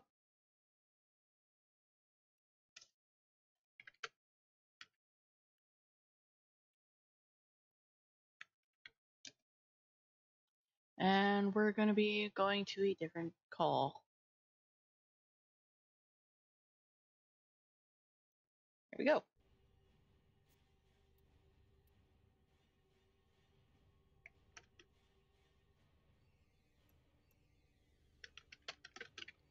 Hello. We live? They can hear us? Yeah. All right. Well, hello, ladies and gentlemen. We are back. Unfortunately, Liam and Snow had to go do something. Mm-hmm. So it's just us again. And maybe now we can actually get back on track. I'm kidding. All right. So our last topics of the evening is the following. Greedfall. Looking back on a more serious time-filler game, Second Sight. Hot Lava is finally out. Ori and the... Oh, this is a new one. Did you just add this? Ori and the Will of the Wisps? I added that when I sat back down at the beginning. I see. Because okay. somebody in chat pointed out something very... that actually fits. Like, there was more revealing of Ori in the Will of the Wisps, like, during E3. All right. And the last one. Is it a good idea to release books that tie into upcoming video games? So I guess we should continue with the game stuff. We'll go on to Greedfall. I've never heard of this. All right. It seems like a thorny kind of topic to go into. But this is, and from what little information I received, this is what, or know about, this is basically what it is. This is apparently an alternate history, like with the United Kingdoms spreading out into different regions, that kind of theme. And there is a plague gripping this version of the United Kingdoms. So they're starting to send people out to see if they can find, I guess it's to see if they can find a cure to this plague, because it's killing thousands upon thousands of people. And they arrive to this different land, this weird kind of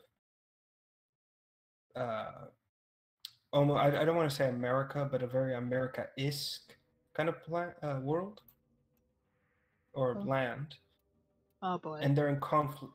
Yeah, and they're in conflict with the natives of this region. The difference is that the natives aren't as defenseless as the ones here were, and that they actually can summon creatures and great behemoths to protect them from the incoming people from the different regions.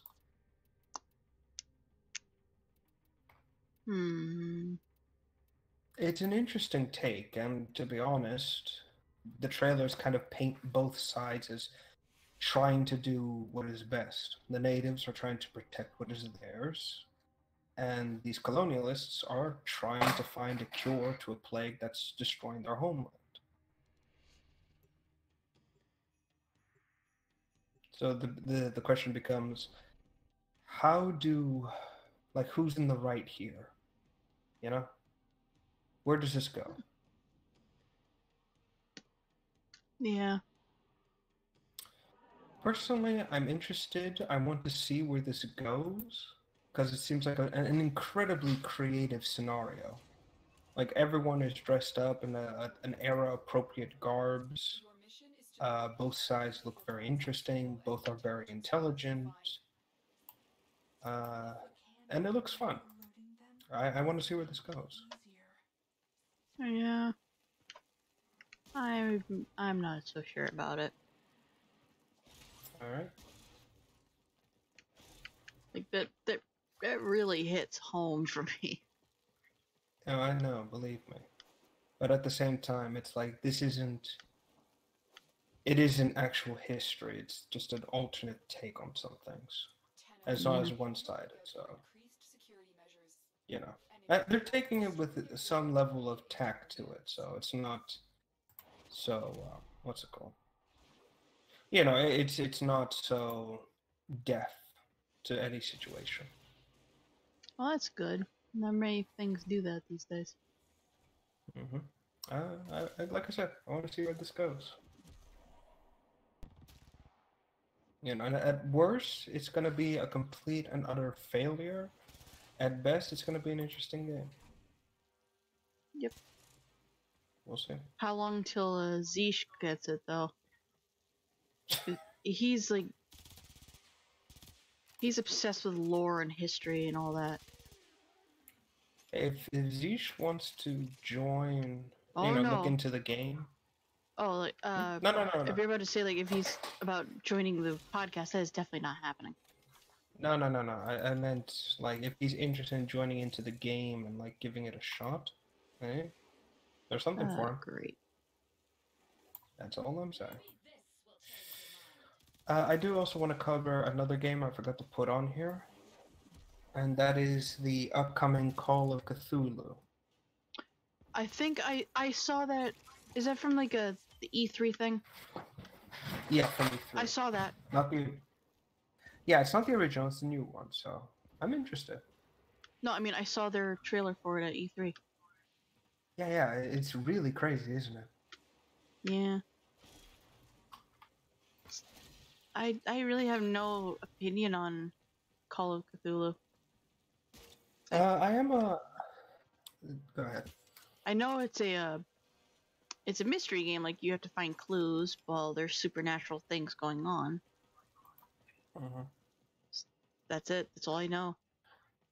I'm a fan of Lovecraftian creatures and stories of Lovecraftian beasts and so on. And this game does seem like it's paying homage to H.P. Lovecraft's work and so on. But it also has an air of like you said, mystery, but also disturbing facts and all that stuff. It seems really interesting. But there's one thing and this is just a general thing for me. I wish there were more stories out there that actually has people triumphing over these monsters, you know? Just every once in a while, it would be nice to see some great eldritch beast is actually killed thanks to what we have at modern times, you know? Yeah, because I forget, like, when were those H.P. Lovecraft books even written? Like, around the 1950s, 50s, going through to the 60s, maybe, or roughly around that time. Yeah, like if you put like the mindset of the 50s and 60s, like what people were thinking of and what they perceived the future to be like at those times, the modern age is vastly different from what they thought. Mm-hmm. So it stands to reason, like, if that's the case, maybe the H.P. Lovecraft creatures are binded to what they originally thought. So, like, yeah, and so like an H.P. Lovecraft creature shows up and it's immune to radiation because they thought, okay, everything's gonna be powered by radiation or something crazy, or there's gonna be aliens. And instead, like, we kill it with this new material that we recently discovered. Yeah. And like with weaponry that was not even possible to comprehend back then. There's the original Call of Cthulhu book, right? There's a moment in the book which really stood out to me, and that was there is a moment where a sailor manages to what's the word? His whole team dies, and he gets back on the boat, and then Cthulhu actually is rising up from the water, and he drives his boat through through Cthulhu's like stomach and everything like that, and he rips a hole through him. And then in the book, it describes that the creature lets out a horrible wail as it seems to fall upon its own weight back into the ocean, giving off cries of pain and agony. And then, it kind of ends there. And this is what I've been thinking about for months now. What if he actually killed him? What if he actually killed Cthulhu and hadn't even realized it? That would be, I would love it. It's like, this cult continues to pray, but for some reason, the great end times haven't happened yet, despite what they're doing right. And then someone dies under the ocean, and then they discover his corpse just rotting at the bottom of the ocean. They discover his bones. Yeah, that would be, honestly, that would be quite amazing, and it would kind of tie in. It's like, why haven't these like great apocalyptic things never happened? It's because the supposed god is nothing more than bones at the bottom of the ocean now. I would like to see that. A Like I false said, I would. god. They realize it's a false god. Yeah, they bring the bones and everything, and everyone's like, then you hear about these cults suddenly committing mass suicide or something of that nature. That would be cool.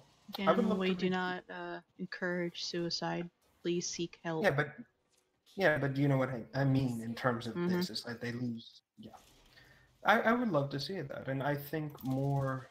I honestly encourage a lot of people who want to follow, Lovecraft's stories and actually give them a definitive conclusion to go for it. Actually kill the beasts that Lovecraft set out, and actually champion humanity, because we've had enough of these stories where the people who defeated these creatures either go mad or die, and it's time to finally prove that, hey, we may be small and insignificant compared to them, but we can actually kill these fuckers.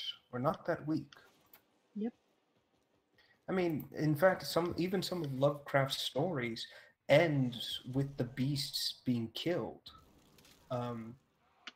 The Dunwich Horror book, where apparently this great eldritch creature, or hybrid, sorry, half human, half eldritch monster attacks this place, is killed by a group of men who've apparently studied the occult. And when they return, they basically say it's dead. We made sure of it, even though the corpse is nowhere to be seen.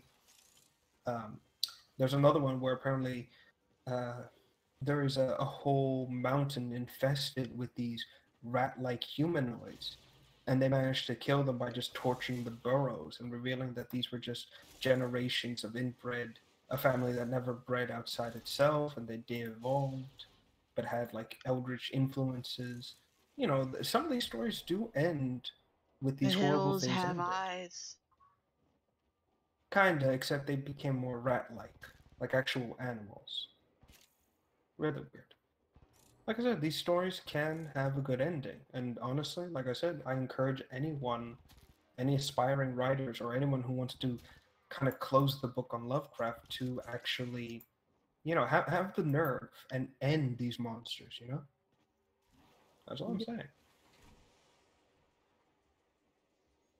Oh, I might need to mute myself. I don't know. All right. This. Oh, I'm not on slow mode anymore, so I can't actually pause the game. This is why. Most of my stories that have like giant monsters, like what giant monsters I'm talking about here. I talk about them all the time. Mm-hmm. The KGs, I call them now. I always immediately think of the ending.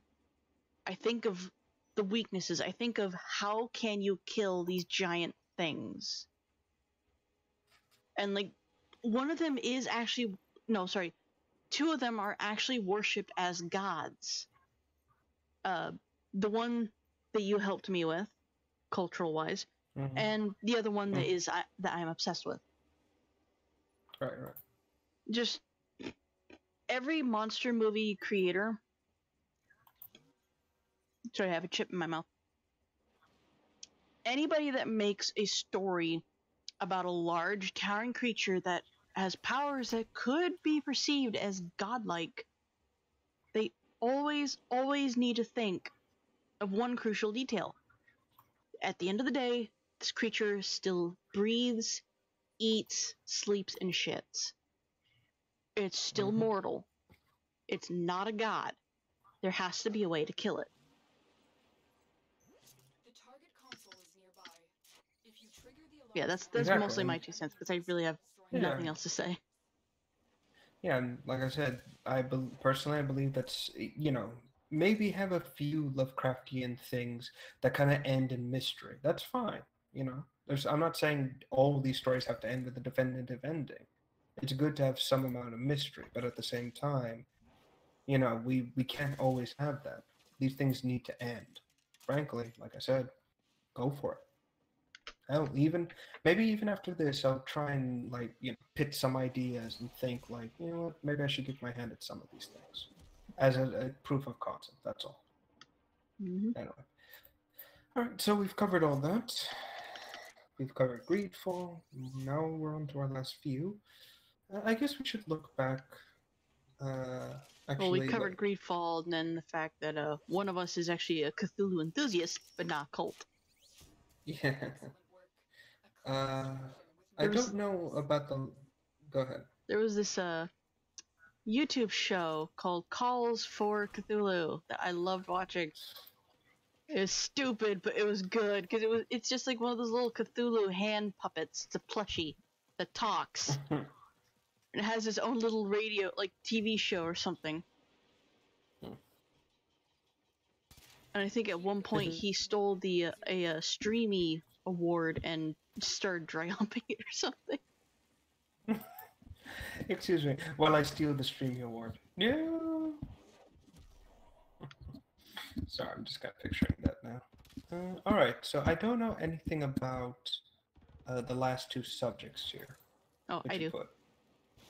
Oh, you want to cover them? Since it kind of is going into the whole new releases kind of thing. Yeah. I'm going to start with the one that I've actually been waiting for a lot longer than Ori and Will of the Wisps. Hot Lava. I forget how long it's been. Maybe a couple months, maybe a year. But this group. Oh, the quality looks terrible. This group revealed these concept ideas, like little animations of a person jumping across a room where the floor was quite literally lava, but like you were bouncing object to object, like you would do when you were a kid, like jumping couch to couch, never touching the floor. But this time it's literal. And everybody loved it. People just exploded this thing with popularity. They wanted it to be an actual game because it's a childhood game. It's everywhere. Like everybody talks about it. So make it a game. So they did. I think they might have had a Kickstarter. I lost track of it after after people started like really hyping it up. And I literally just finished watching like Jacksepticeye start playing it before the podcast today. And so far, like the game is challenging. It's got its own little challenges. It's adorable. It's beautifully made. Like the lava and the environment is very detailed. Even the characters. And they even like made their own custom stuff for this world. So they have like a cartoon in the game that's based off of G.I. Joe. It's really, really cool. There's like a chick that is really strong and can punch really hard. There's a cowboy that kicks really hard. There's a hazmat guy. And there's like all these different characters just like in G.I. Joe. And I believe it's called oh god, RAT or something like that. It's like it's an acronym. It's RA something. And it's a really, really interesting game. Like you're playing the role of a children's toy going through this world.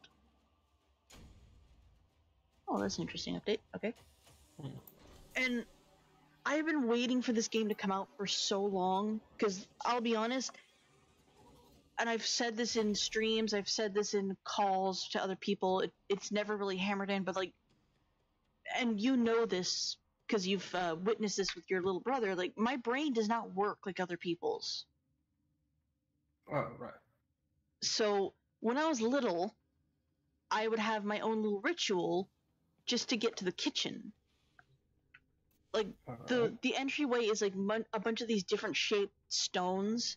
So I would jump to specific stones to get to specific rooms.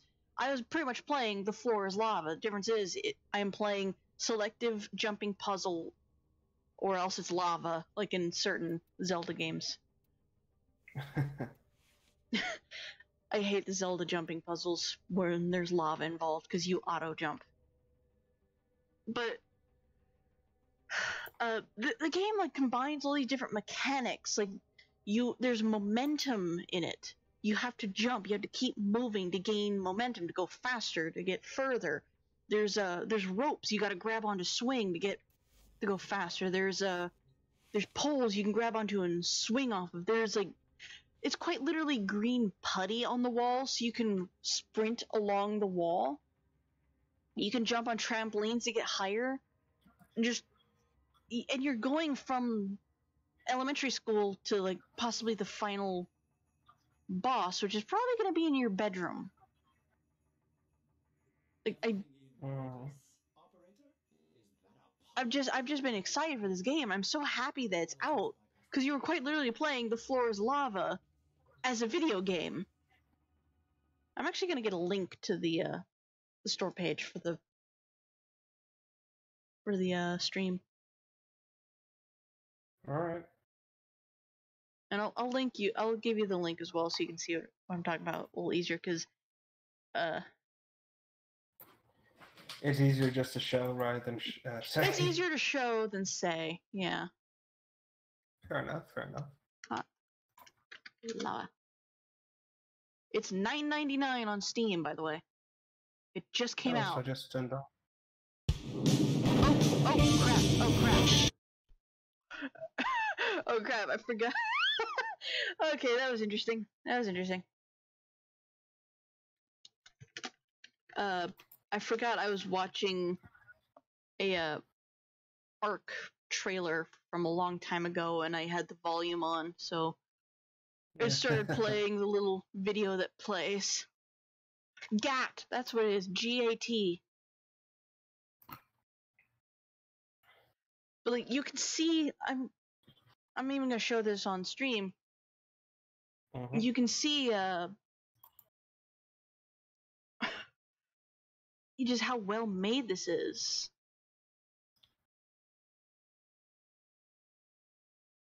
Yeah, I can see it. It's very. Oh, they're little toys. Oh, I see. I told you. It's quite cute. It's quite clever. Yeah. I mean, I love the little ball joints and everything. Now, I want to point something out, and I haven't been able to see like the furthest extent of this. There are boxes you can open to get cosmetics, and there's in-game currency, but I don't think there's microtransaction. All right, so long as it's not like pay X amount of money to get this. No, like I saw that you have to, like, the better you do it, the stunts, and like the faster the time, the more these little coupons you can get in game. Okay, then yeah, it's fine. It's not one of the more serious microtransactions. Yeah, it's fine. But it's really cute, and I love it. I love the idea. I love the concept. It's just really hard to explain it. It's charming, and it's kind of like Toy Story in a way. Yeah. Except minus the Clay Entertainment. Oh, they're the people that did Don't Starve. So you know it's good. Oh, there you go. Need you know anything more than it was them who made it? Yeah. I do love that the lady that shoots a rocket launcher is shooting a robot dolphin. All right.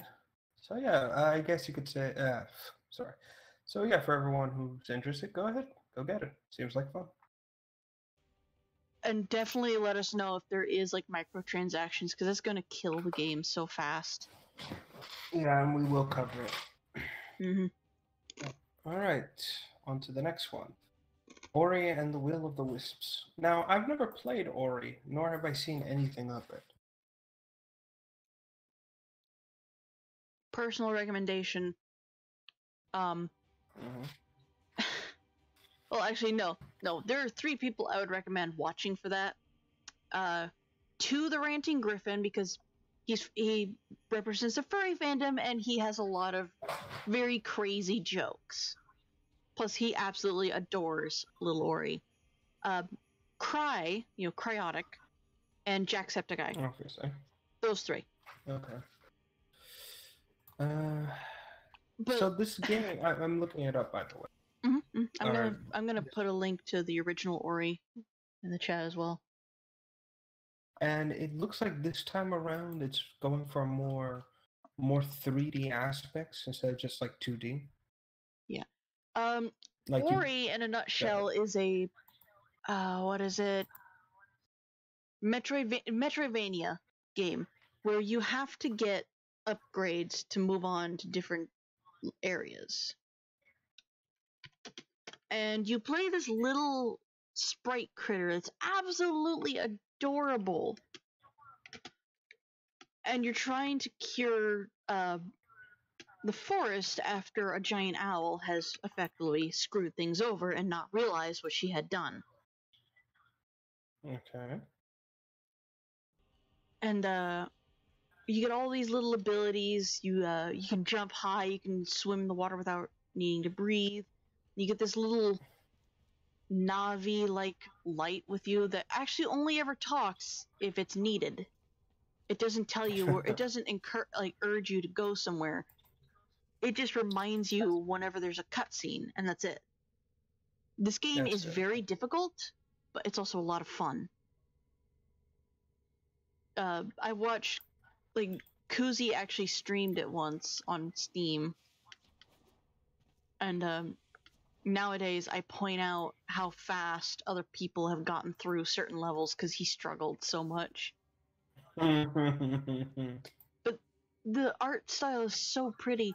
I don't know what the actual storyline of the new game is going to be, but what I do know is it has to do something with the giant owl and her species, possibly. Yes, from the images I'm seeing, or one of them in particular, it seems that the giant owl species has basically gone extinct, and there seems to be only one left, by the looks of it. Oh, what was... Again, if this image is to be believed, I should say. What was her name? I think the owl's name. I only remember the mom's name, but not the owl. It starts with a K. Kuro. That's her name. Kuro. Okay. I don't want to spoil anything about Ori, even though it's been out for a while. Okay. I could mute myself in stream and tell you, but I don't want to spoil anything. I guess we should just say, just don't be too upset. This game, I want to point this out. This game destroys your heart within the first few minutes. It kills you. It's heart-wrenching. I think that's why I've not gone out of my way to look into the game, because I hate fucking games like that. Are you feeling good today? Well, it's time to punch you in the heart because fuck you. Yeah, but the thing I can say, even though it's like this, don't cling to that, because there is going to be something good right afterwards. It's not the end. Okay. It's not what's the name of the people who did Shadow of the Colossus? It's not a oh god, what's it called? Do you know what the group is called? Nope. Well, it's not one of their games where it's just gonna be sad all the way through. Yep, sad music as a giant thing is dying. Then he goes, "Hey, by the way, you killed this giant thing. Here's its remains." Oh, awesome! Just very awkwardly, it's like, oh, yeah, that's not horrifying at all. Yeah. I'm actually gonna add the image you shared. Okay. What else? Well, overall, from what I can tell, it seems like a game I might be interested in seeing. I might look at like Jacksepticeye's playthrough of it later tonight when I'm, while I'm working on some stuff here. With Cry, he's very try-hardy. He'll try and get secrets before he's even ready to get them, and he'll sequence break. Okay. No, I as much as I love, I hate sequence breaking because Yeah. it's just. Well, To the Ranting Griffin is extremely funny, but I would mostly only recommend people watch To the Ranting Griffin if you're going to watch somebody do a playthrough of Maze, which was hilarious. Because every 5 seconds Maze? he's like joking about having sex with corn. Oh. Maze. Yeah, that kind of maze. It's like it's slow realization. It's like, oh. It's not what you think. It's very funny and very stupid. And here I am defending the furry fandom, and then he goes and does that. But anyway, one of my theories is that there is something a lot more to Kuro's species than we think. Because in the first game, she's the bad guy, or so we think. But she is the bad guy. She's the reason. She's like a. Well, yeah, that's just it. She's a bad guy, and it's just a chain reaction from a storm that makes her do that. I see. All right. Interesting. Mm-hmm. All right, so we are on our last two, I guess. Yep. And that is it a good idea to release books that tie into an upcoming video game? And a look back at the more serious time splitter game, Second Sight. I kept looking at the book one. Oh, that's not the game. Crap. And oddly enough, I was looking at it whenever we would start talking about Halo, because there were Halo books. I was kind of shocked that we didn't transition to books, especially after Liam mentioned it. Just, I guess consistency was on the brain. I want to point something out here. Shoot. My brother read those books. They are fucking everywhere in this house right now. So I see them every time I get up in the morning and come downstairs. Fair enough. Now, this came up specifically, actually, again, in relation to Halo, believe it or not. And that is, actually, I need to look this up real quick.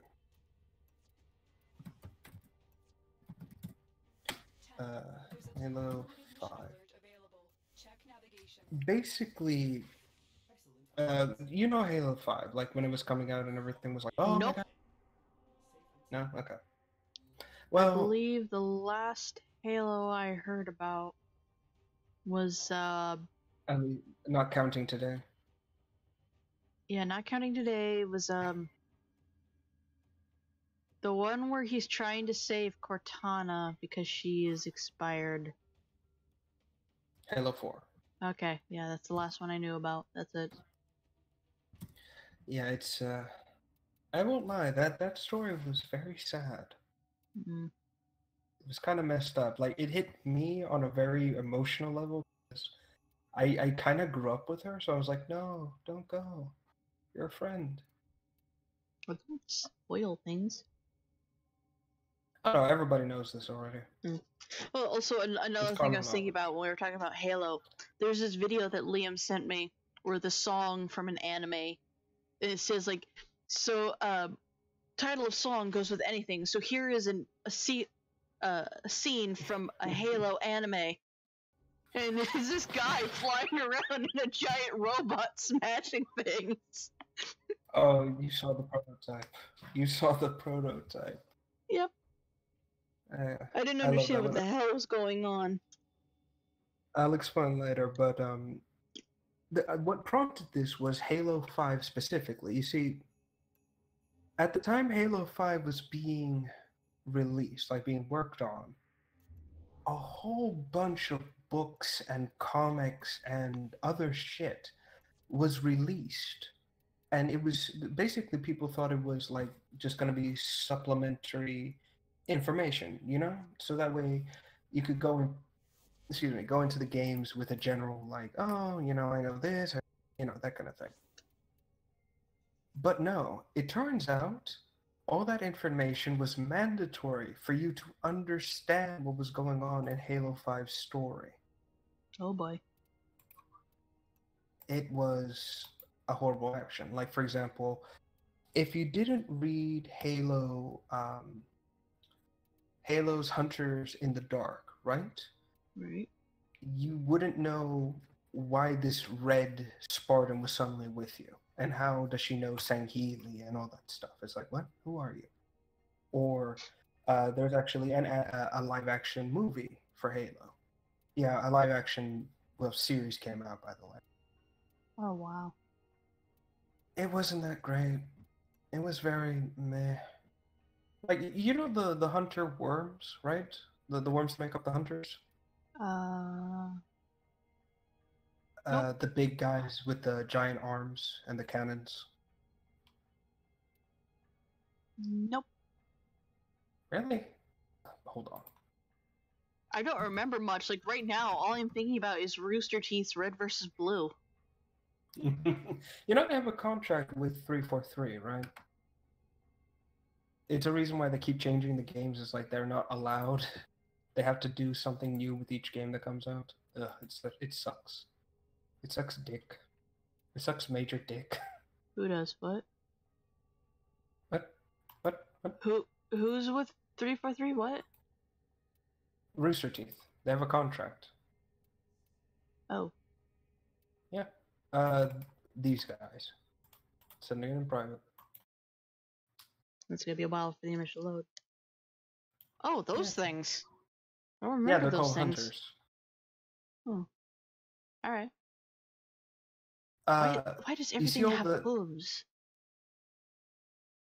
What do you mean he has hooves? Those are boots. I said, why does everything have hooves?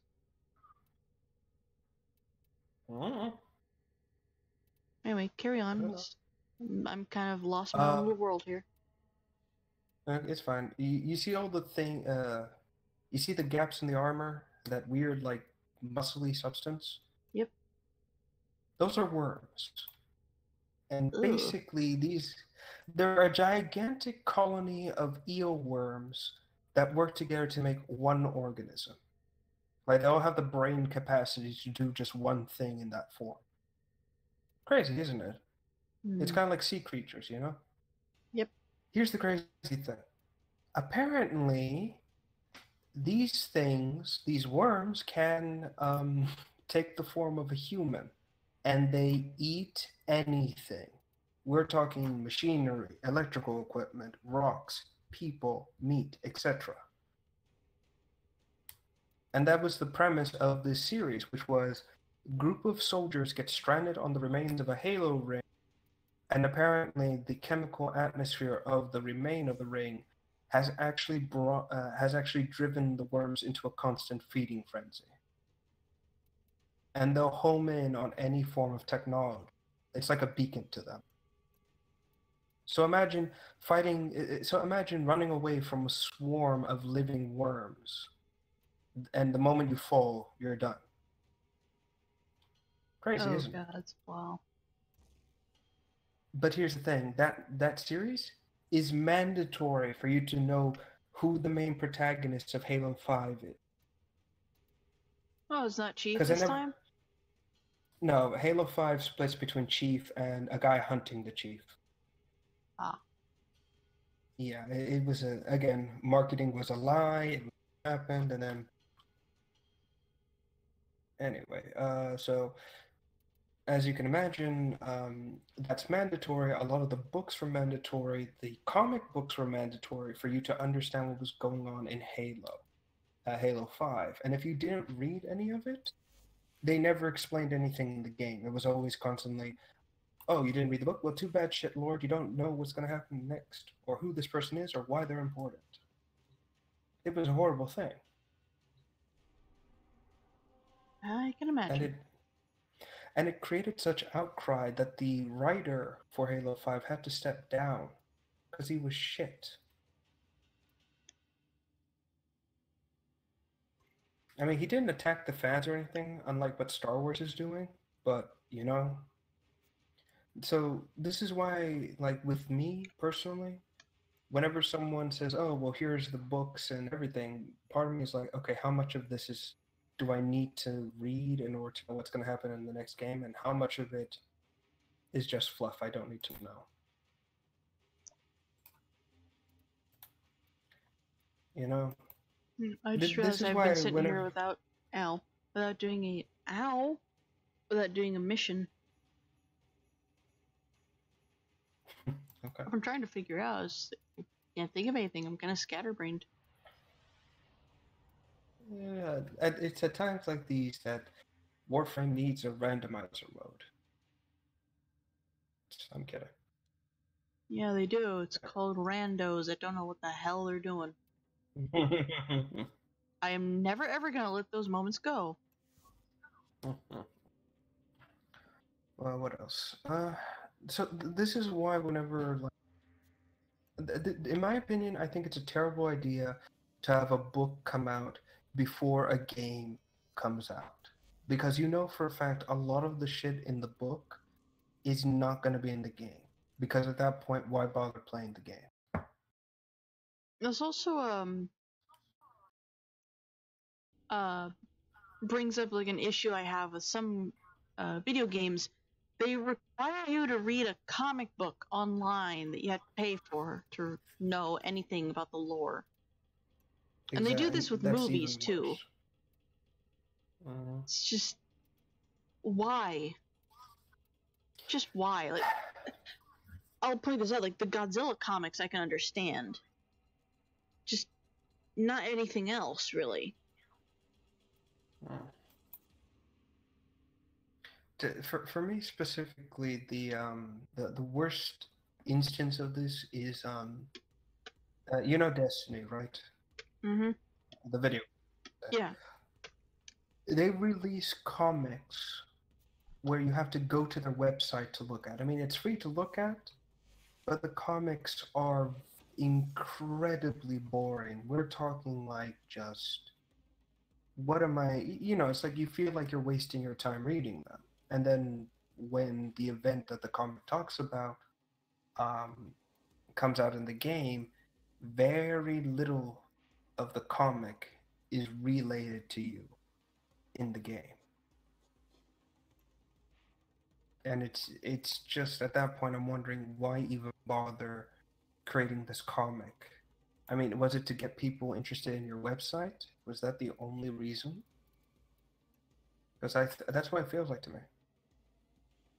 That's what legitimately feels like to me. Mm. Not only that, but you also got, like, you know, you got other incredibly boring shit that people, oh god, sorry, other incredibly boring shit people, you know, do with these things. It's like whenever, even with comics, actually no, you know what, the only good instance I can think about the comics helping build the game's lore is with Warframe. Those comics actually, while they won't be in the game, it's not like, you know, it's not like you're left in the dark. I mean, you're left learning more about the universe as a whole. And if it comes up in the game, that's great. If not, then it's like, okay, well, I didn't lose anything, but I gained something. Yeah. You know, and that's the only thing I can imagine. And after a while, it's just like, this is what I think. I think if you want to release a book about the game you've just created, do it after the game comes out. That should be it. Yep. That way you don't piss off people. Everyone's interested in learning more, and you know, there you go. You've got what's it called? You've got people interested. Again, like with the Halo novels. But if you do it wrong, like Halo 5, then you got people pissed off and wasting a whole lot of money. They don't have more to like recoup. It's like, congratulations, you've pissed off the majority of the people who like you. Now what? like, congratulations, fucko, you screwed it up. You had but one job.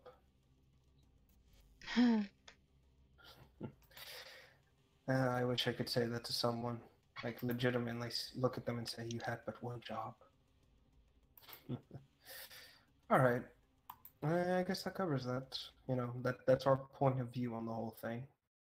Books that tie into games should come after the game is released. Not before. And if there's any information that you need to put in your book, make sure it's relevant to your game. Or That's it. do the balancing thing. If you do make a book that goes before the game, have the game reference as much of the book so people won't be forced to read it if they can't do that. Exactly. I worded that wrong.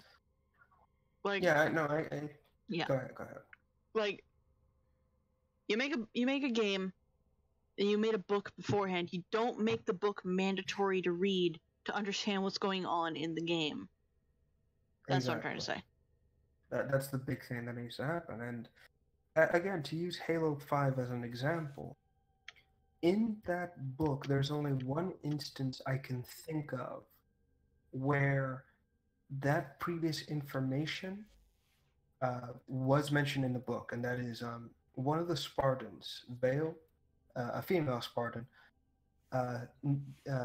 knows how to speak the elite language, the guys with the four mandibles. Mm-hmm. I love those guys. And yeah, remind me to show you what they like, just how horrible the elites have turned out as of late, design-wise.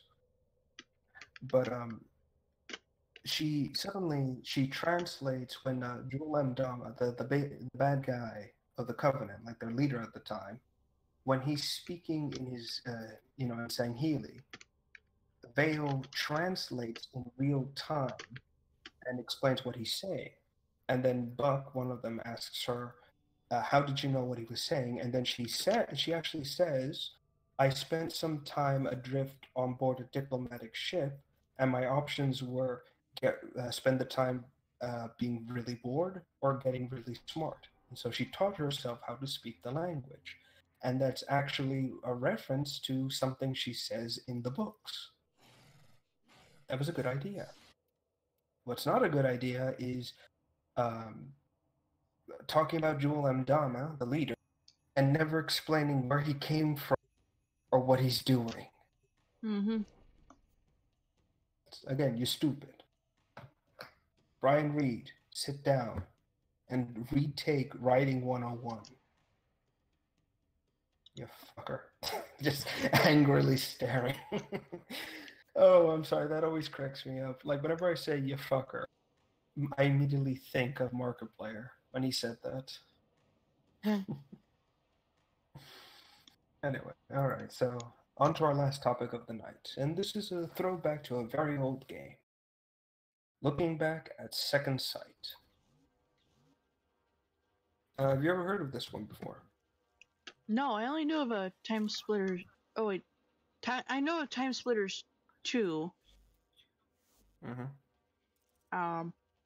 Oh guys, my gun is not set to Rainier.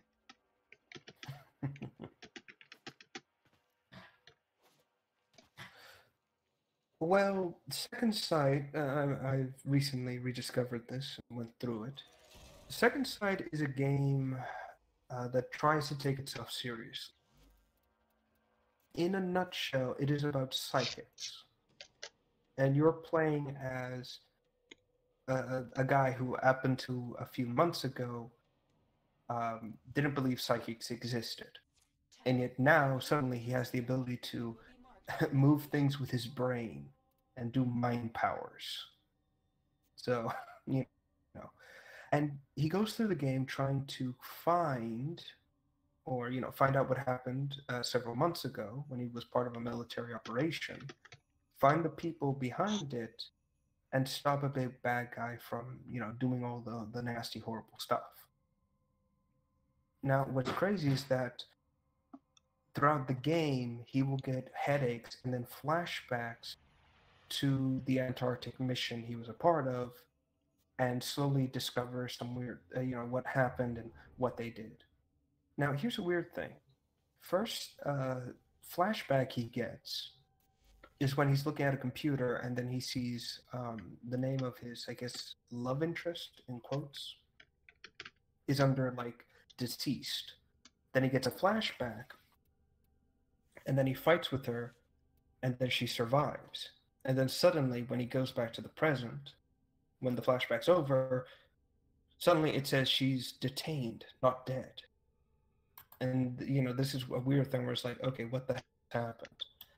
And what's weird is that every time you meet another event or person, you keep getting these flashbacks, and then suddenly something changes.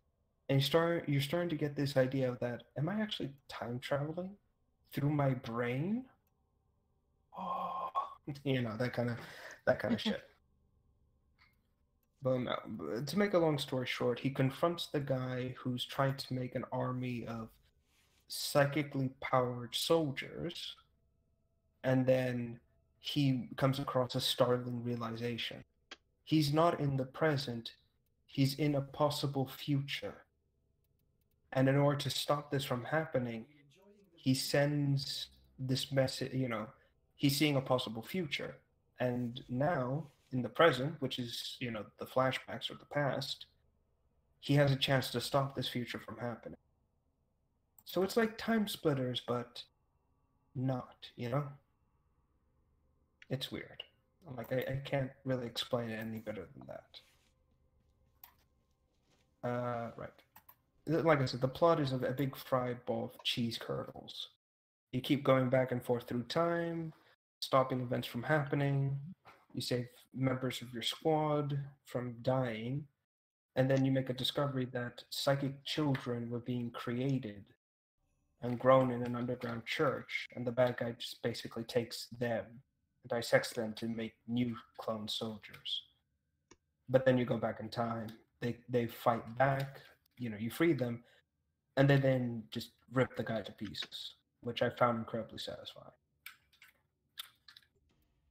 Gameplay-wise, it's a third-person shooter, so it's not like Time Splitters. It's not from the third person. It's kind of interesting, more streamlined. The guy who voice acted Cortez actually returns in this game, but not as the protagonist. Mm. Still a black dude. Still pretty cool. Though every time he speaks, I can't stop thinking that, hey, it's Cortez, expecting him to say that stupid catchphrase of his. Cortez? He never does, Cortez? Yeah, same guy. No, I don't I don't know the name. Who? The guy from Time Splitters with the goggles. Oh! Gold. I've only played Time Splitters 2 and not very much of it.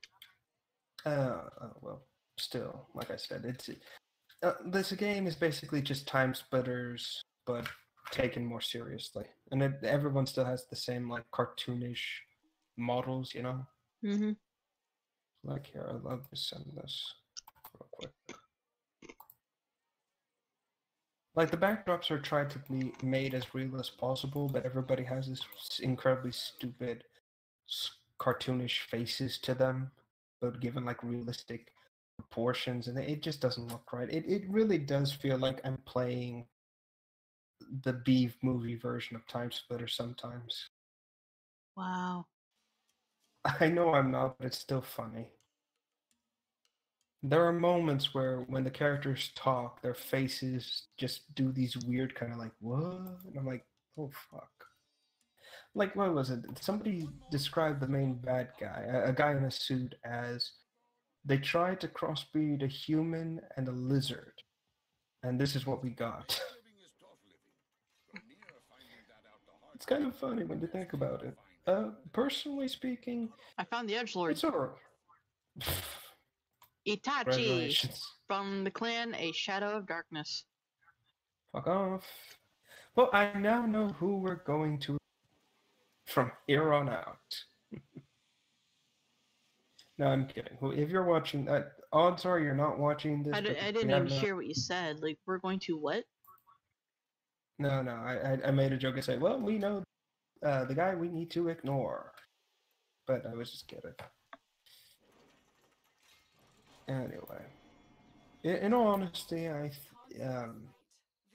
in my personal opinion, the game is cheesy and kind of ridiculous, but gameplay-wise, it's pretty fun and it's interesting.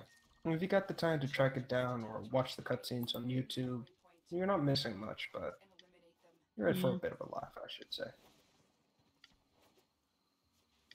I'm so happy that the stream can now watch me go to the plains and see this. My nose is so fucking itchy. Yeah. Alright. So I guess that covers everything tonight. Yep. The stream is very likely going to turn from Left for Random Talk to a Warframe stream. Or it's just going to end like not long afterwards, because I do kind of want to play Ark now. Well, I would just recommend to just end it kind of here, so that way it doesn't run any longer. What the fuck? What? I killed 2 Kuakas and they turned into pillars.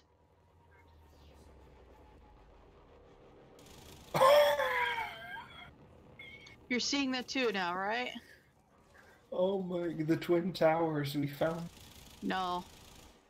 I said, no, what was it? Not the Twin Towers. It was the one from Lord of the Rings. Oh, it is the 2 towers.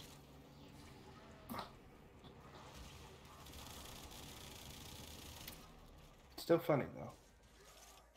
Here they come. Alright. So you're just gonna finish this assassination target and then, stop it here?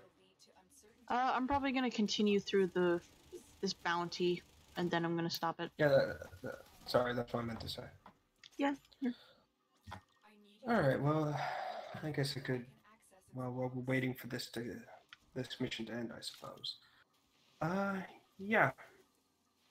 So, you know what, I'm just gonna bring up the Halo stuff now, since we're at it.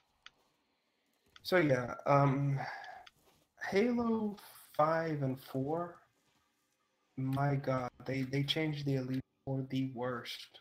You've seen them, right? Vaguely. They look more like brutes than they do Elites, and it's just the fuck, man. The actual fuck. In fact, it was so bad, and people realized that it was 343 trying to con the Elite look, that people said, no, we reject this, and they actually had to come up with a reason as to why they look different on the spot. And so they've said that these elites come from the elite homeworld's forest moon, which has higher gravity, so they kind of like look like them. It's like, really? That's what you're saying? So essentially they did the Goku thing and trained in heavier gravities. Pretty much. I was watching somebody play D&D and they kept referencing Goku. I'm Son Goku. Fuck off, you are. But, yeah, they all look pretty just nasty and fugly as it all is. I mean, I've grown to get used to it, mostly because now we have an actual, like, this is the default elites, and those are the Forest Moon elites, so I'm over it now. But still left a nasty taste in my mouth after that. It's like, alright. You know.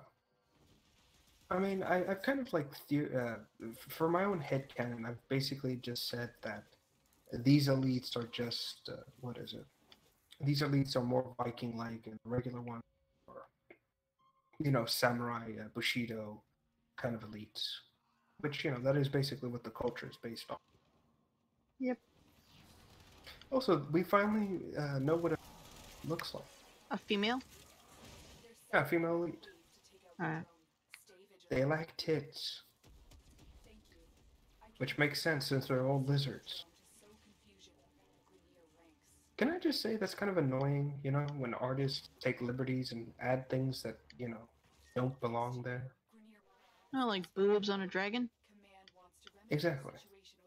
Yeah, they're like people are slowly working away from that, thanks to Zootopia. Exactly. And to be quite honest, especially with the elites, um, so what I've seen is that female elites are much smaller and more slender than the male counterparts. They look identical, except they have less aggressive features. Again, I don't have a problem with that. It makes sense. That's just me. Mm. Yeah. I'm also very thankful that they didn't show some of the other stupider concepts. It's just... I hate design retcons when they're not explained properly. It just gets so annoying. You know? Because then you're left like making up... You're left making up stupid headcanons, and you're like, oh, but then this and this is like, fuck off. You get so tired of that after a while. Same with the elites. Anyway. But it's just a theory, a game theory. A game Fuck theory. off. Fuck off. It's like fuck off, Matt Pat.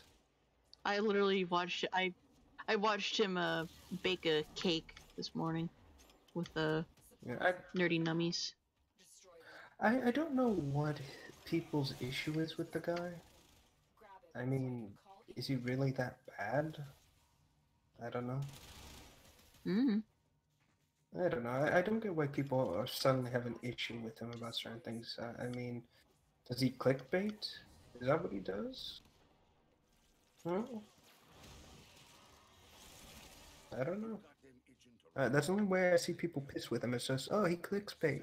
He clickbait. Meh. That's it. That's about it I could think about. Anyway, what else? Yeah. Oh, I Oh, wasn't by the paying way, attention. I didn't get a Gara piece. Okay. You brought mention to the what was it called? The oh my god. You said you saw the prototype, right? The one Yep. with the giant robot. Yep. So to give context, apparently, that suit specifically was supposed to be some sort of the UNSC's answer to like we want to make more Spartans, but we don't want to keep kidnapping children and then leaving clones with horrible fatal diseases so the parents will see their children die. By the way, that was the thing that happened. That's the thing. Is there any reason why I say fuck Oni and fuck Halsey? Mm. It's like there are certain things you just don't do. And creating clones with faulty organs is one of them. You just don't do that. Oh, everybody's gone to play Ark. Alright, the bounty is over. Minute. Alright. Yeah, so that was basically the suit's purpose. It was like, oh, let's make more Spartans without, like, taking children. Alright, that's smart. Oh shit, we only made one. And that one exploded. Well, fuck. Just when Liam sent me the video, I was so confused. Like, what was the context? Why did you send me this video? Is it because you're Just to see referenced the Fuggin Max man? Wow. Like, was I supposed to watch the anime and know something? Like, I didn't realize it was because of the song in the background. That came from a different anime. Apparently, it came from My Hero Academia. Oh, fuck off My Hero Academia. I don't know. I actually kind of like. I I only saw one. I despise- only saw one scene, and I liked it. I despise the very concept of My Hero Academia. Because again, I didn't like, as contradictive as this is going to sound, I didn't like the concept of it. You know, I don't like, I saw The Incredibles, and I don't like Syndrome's whole plan. Like, if everyone's super, nobody will be. That's exactly what I hated. And to see it in anime format, I was just so angry at it. And my only thought was, you know, it's not only like, oh, everyone gets, it's like, yeah, but you also rob real heroes other things like, you know, the average human being who can do shit. So, like I said, that's whenever I see it, and I see all those kids and heroes in training, my only thought is the following. I'm going to snap your neck and mail your corpse back to the school. I know think that this sounds is why I fucked up. prefer One Punch Man. Yeah. I also can't stand that either. But not for those reasons. It's mostly Because you cut Oh. out. sorry, but not because of those reasons. It's like, if I want to see overpowered, I'll play Warframe. You know, I don't need to see this. I live it, so to speak. Anyway, Or watch yeah, Dragon Ball Z. Everybody in that show is so overpowered. and ridiculous.